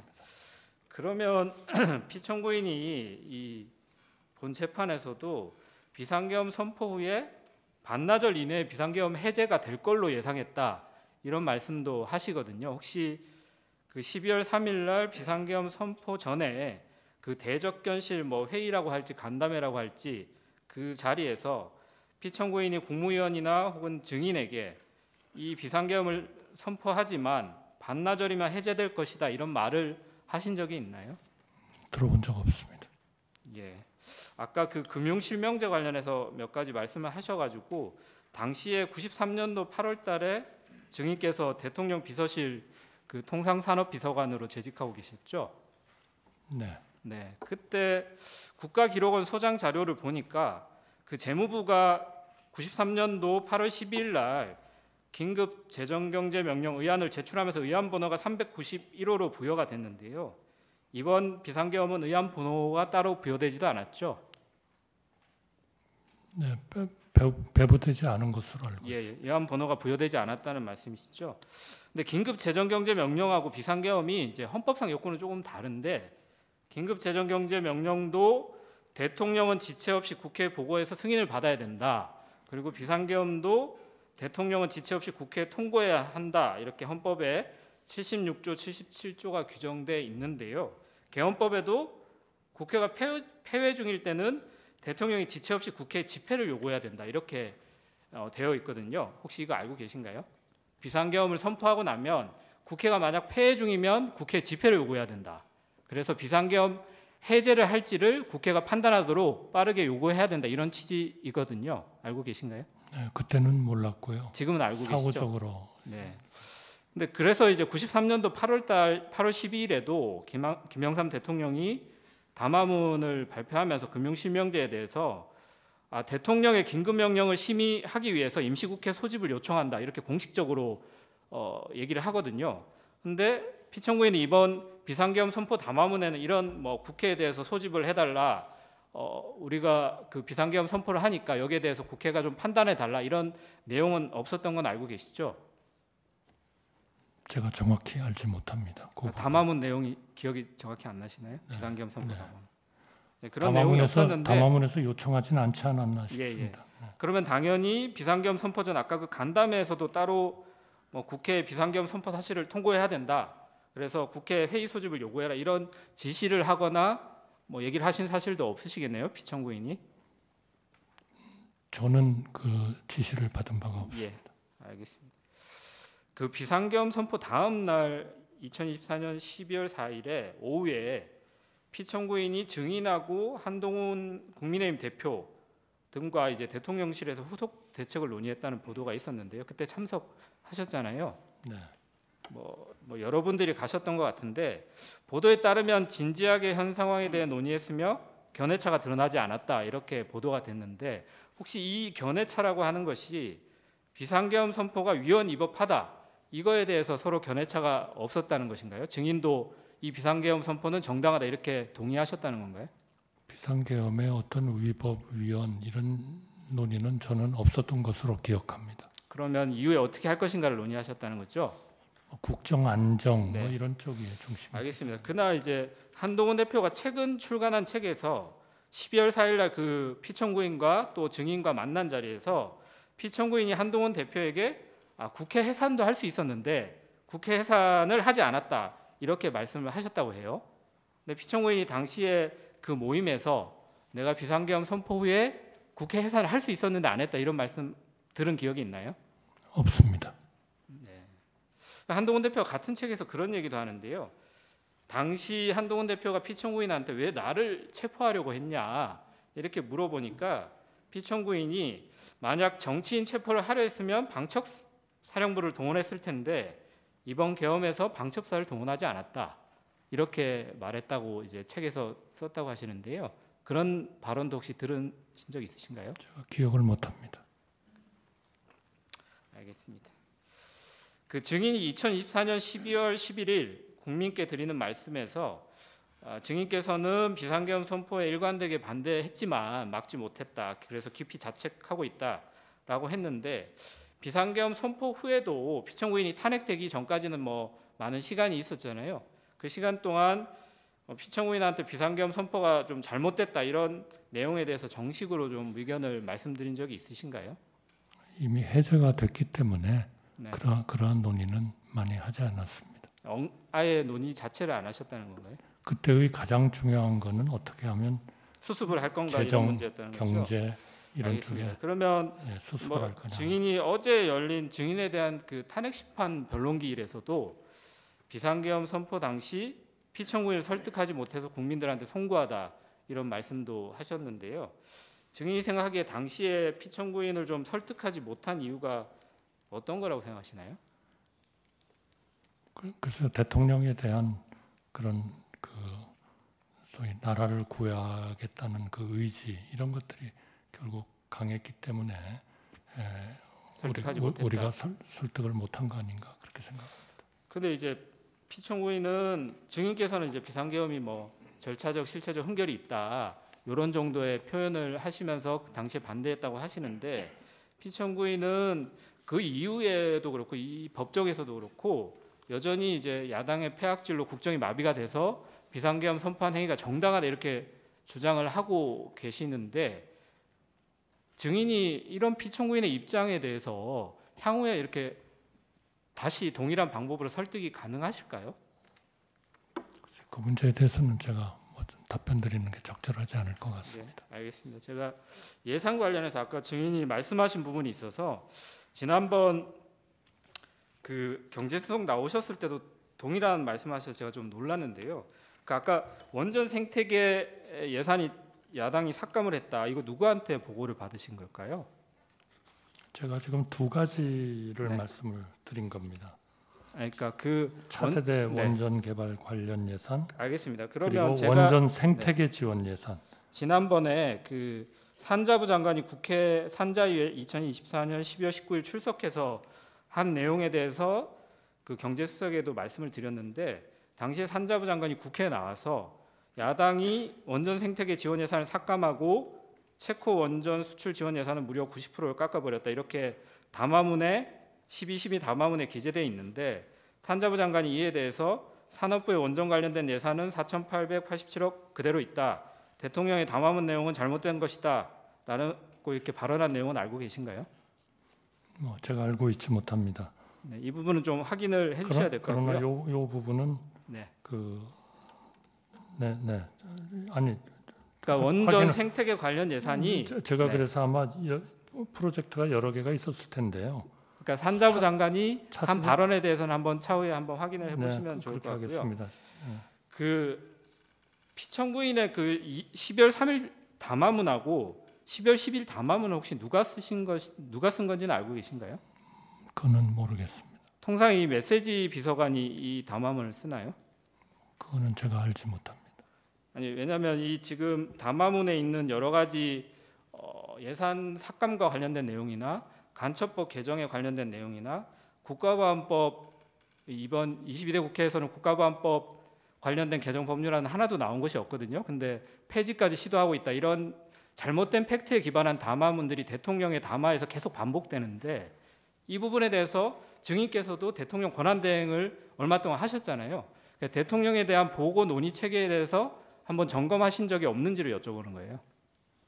네, 저는 뭐 드릴 말씀이 없습니다. 알겠습니다. 그러면 증인께서 노무현 정부 시절에도 국무총리를 하셨고 뭐 경제부총리도 하셨는데 그때는 야당이 지금과 달리 굉장히 협력적이었던 건가요? 정치적 상황은 엄청 달랐다. 저는 그렇게 느낍니다. 근데 그때도 여소야대 상황이 있었고 마지막 증인이 국무총리를 하실 때도 거부권 2번 행사하셨잖아요. 제가 그걸 지금은 기억을 기억 못 못하겠습니다. 하시나요? 근데 그때는 비상겸을 하지 않으셨는데 지금은 비상겸을 한 거에 대해서 따로 하실 말씀이 있으실까요? 그러나 하여튼 그때는 국민연금 개정안까지 여야 합의로 통과가 됐고요.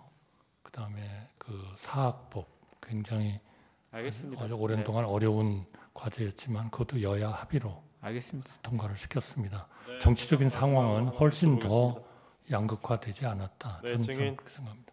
여쭤보기 전에 아까 제가 그 방통위원장 탄핵 정죽수 관련해서는 제가 잠깐 착각을 해서 그 재판관님 의견 비율이 4대 4였던 건 맞는데 원래 6분 인용되려면 6분 의견이 필요하기 때문에 그 부분은 제가 한 분 더가 아니고 2분 더 필요했다는 말씀 정정 말씀드립니다. 증인한테 제가 잘못된 정보를 드린 걸 수 있으니까 정정 말씀드리고 이날 계엄당 지금 국무위원들 모였을 당시에요. 앞에 먼저 모였던 분들 계시잖아요. 국무위원 중에는 6분이고 저 조태용 국정원장이 있었고 그분들 중에서는 마지막으로 연락받은 분이 증인 포함 3분인데 그 시간이 8시였습니다. 대통령실로 들어오라는 연락받은 시간이. 근데 나머지 분들 중에는 제일 먼저 연락받은 게 1시간 15분 뒤에요. 9시 15분.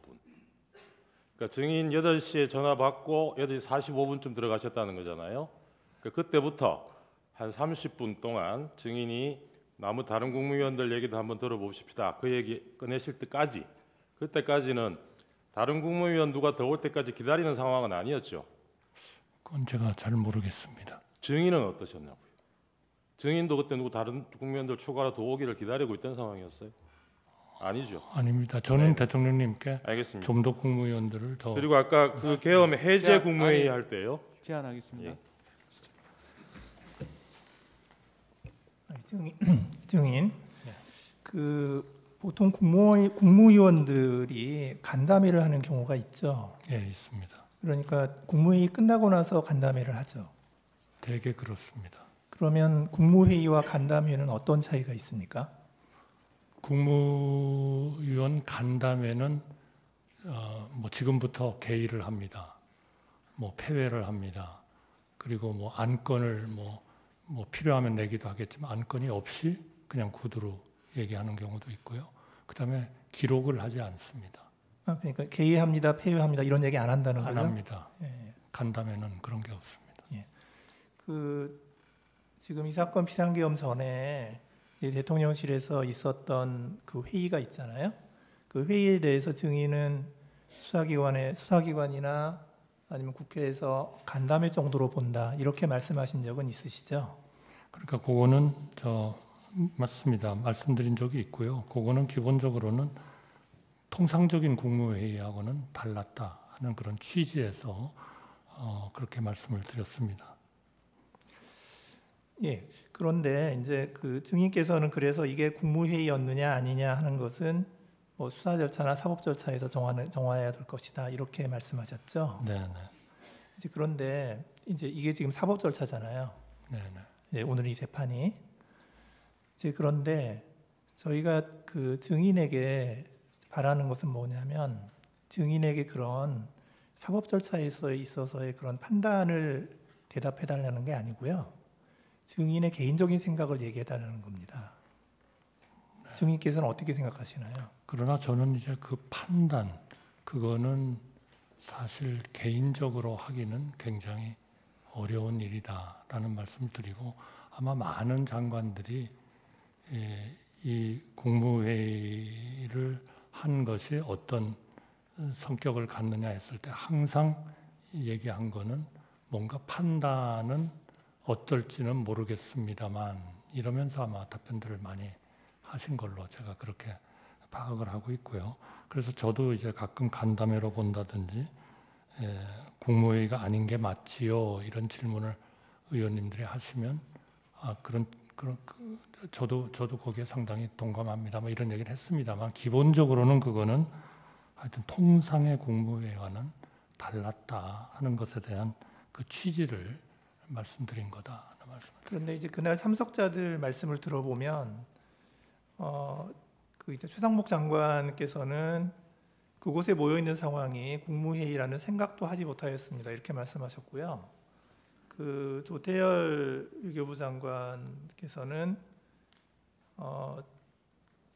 그거는 저는 이게 국무위원들의 의견을 듣기 위해 총리가 국무위원들을 모은 것이지 국무회의를 하기 위해서 모은 것이라고 생각하지 않는다. 뭐 이렇게 얘기를 하거든요. 그러니까 이제 제가 듣고 싶은 거는 저희가 듣고 싶은 건 뭐냐면 그냥 그 증인의 개인적인 느낌 그걸 듣고 싶은 거예요. 조금 더 말씀드릴까요? 지금 김영호 통일부 장관은 뭐라고 그랬냐면 자기는 그렇게 생각했다는 거예요. 이건 국무회의가 아니고 국무위원들의 회의, 만남이지 정상적인 국무회의가 아니지 않나 이렇게 생각했다. 이렇게 다 대답을 했거든요. 송미령 장관께서는 뭐라고 얘기했냐면 그 자리가 국무회의라고 생각한 적이 없습니다. 그리고 오영주 장관께서는 그냥 회의이지 국무회의라고 생각하지 않았습니다. 이렇게 말씀하셨는데 저희가 증인한테 듣고자 하는 것은 그냥 증인의 생각을 그냥 듣고 싶은 거예요. 네, 그래야 저희들이 사법적인 판단을 하죠. 네, 그래서 아마 지금 우리 각 국무위원들이 가진 하나의 그런 그 회의를 보는 시각 이런 거를 재판관님께서 말씀을 해주셔서 예, 증인의 시각은 어떤가? 대단히 감사합니다. 우선 예. 감사하다는 말씀을 드리고요. 그렇기 때문에 저의 시각도 경우에 따라서는 간담회로 본다. 어떤 때는 국무회의가 아닌 게 맞지요. 그러면은 대개 그 물으신 분이 결국 회의 개회도 없었고 폐회도 없었고 안건에 정확한 제기도 없었고 안건에 대한 설명도 없었고 하는 그런 또 절차적인 말씀을 하시거든요. 그래서 저도 대개 그런 취지에서 이제 표현을 이렇게 저렇게 말씀을 좀 한 것 같습니다. 그런데 제가 오늘 좀 더 명확히 해야 되겠다고 말씀을 드리는 거는 어쨌든 통상의 국무회의가 아니라는 저의 그 말씀과 그것이 형식적, 실체적 흠결이 있었다고 생각하는 거, 그거는 제가 하나의 팩트로서 분명하게 말씀을 드리지만, 그러나 어쨌든 12월 3일 날 오라는 연락을 받고 국무위원들은 어쨌든 순차적으로 모였고 또 비상계엄에 대해서 처음 듣고 또 걱정과 우려를 표명도 했고 하기 때문에 이거를 단순히 저희가 하는 것처럼 그냥 통상의 국무회의와 다르다, 그러니까 이거는 법적으로 어떨 것 같다, 법적인 영향을 미치는 그러한 거에 저희가 이렇게 그 개인적인 얘기를 하는 것은 굉장히 좀 적절치 않지 않냐 하는 말씀 때문에 드리는 거고요. 저도 지금 그 통상의 국무회의와 달랐다는 취지로 뭐 간담회로도 말씀도 드려봤고 국무회의가 아닌 게 맞지요 하면은 뭐 상당히 동의를 한다고도 말씀을 드렸고, 뭐 갖추지 못했다 그러면 또 그것도 상당히 뭐 갖추지 못한 것 같다, 이렇게 저도 그렇게 얘기를 했다는 말씀을 드립니다. 예, 알겠습니다. 감사합니다. 그 증인 신문은 종결하고요. 소측위원 예. 보완적으로 한 두세 가지는 하십시오. 증인 만일에 말이죠. 국회에서 탄핵을 하는데 여기 8분 계십니다. 4분 재판관을 탄핵을 해가 직무가 정지가 되면 헌법재판소가 마비가 된다고 생각합니까? 그렇게 생각 안 하십니까? 8분이 탄핵이 되면 당연히 마비가 되죠. 4분만. 마비가 되겠죠. 그렇죠. 예. 대법원 재판관을 대법원 판사님들을 과반을 탄핵하면 마비가 되겠죠. 네.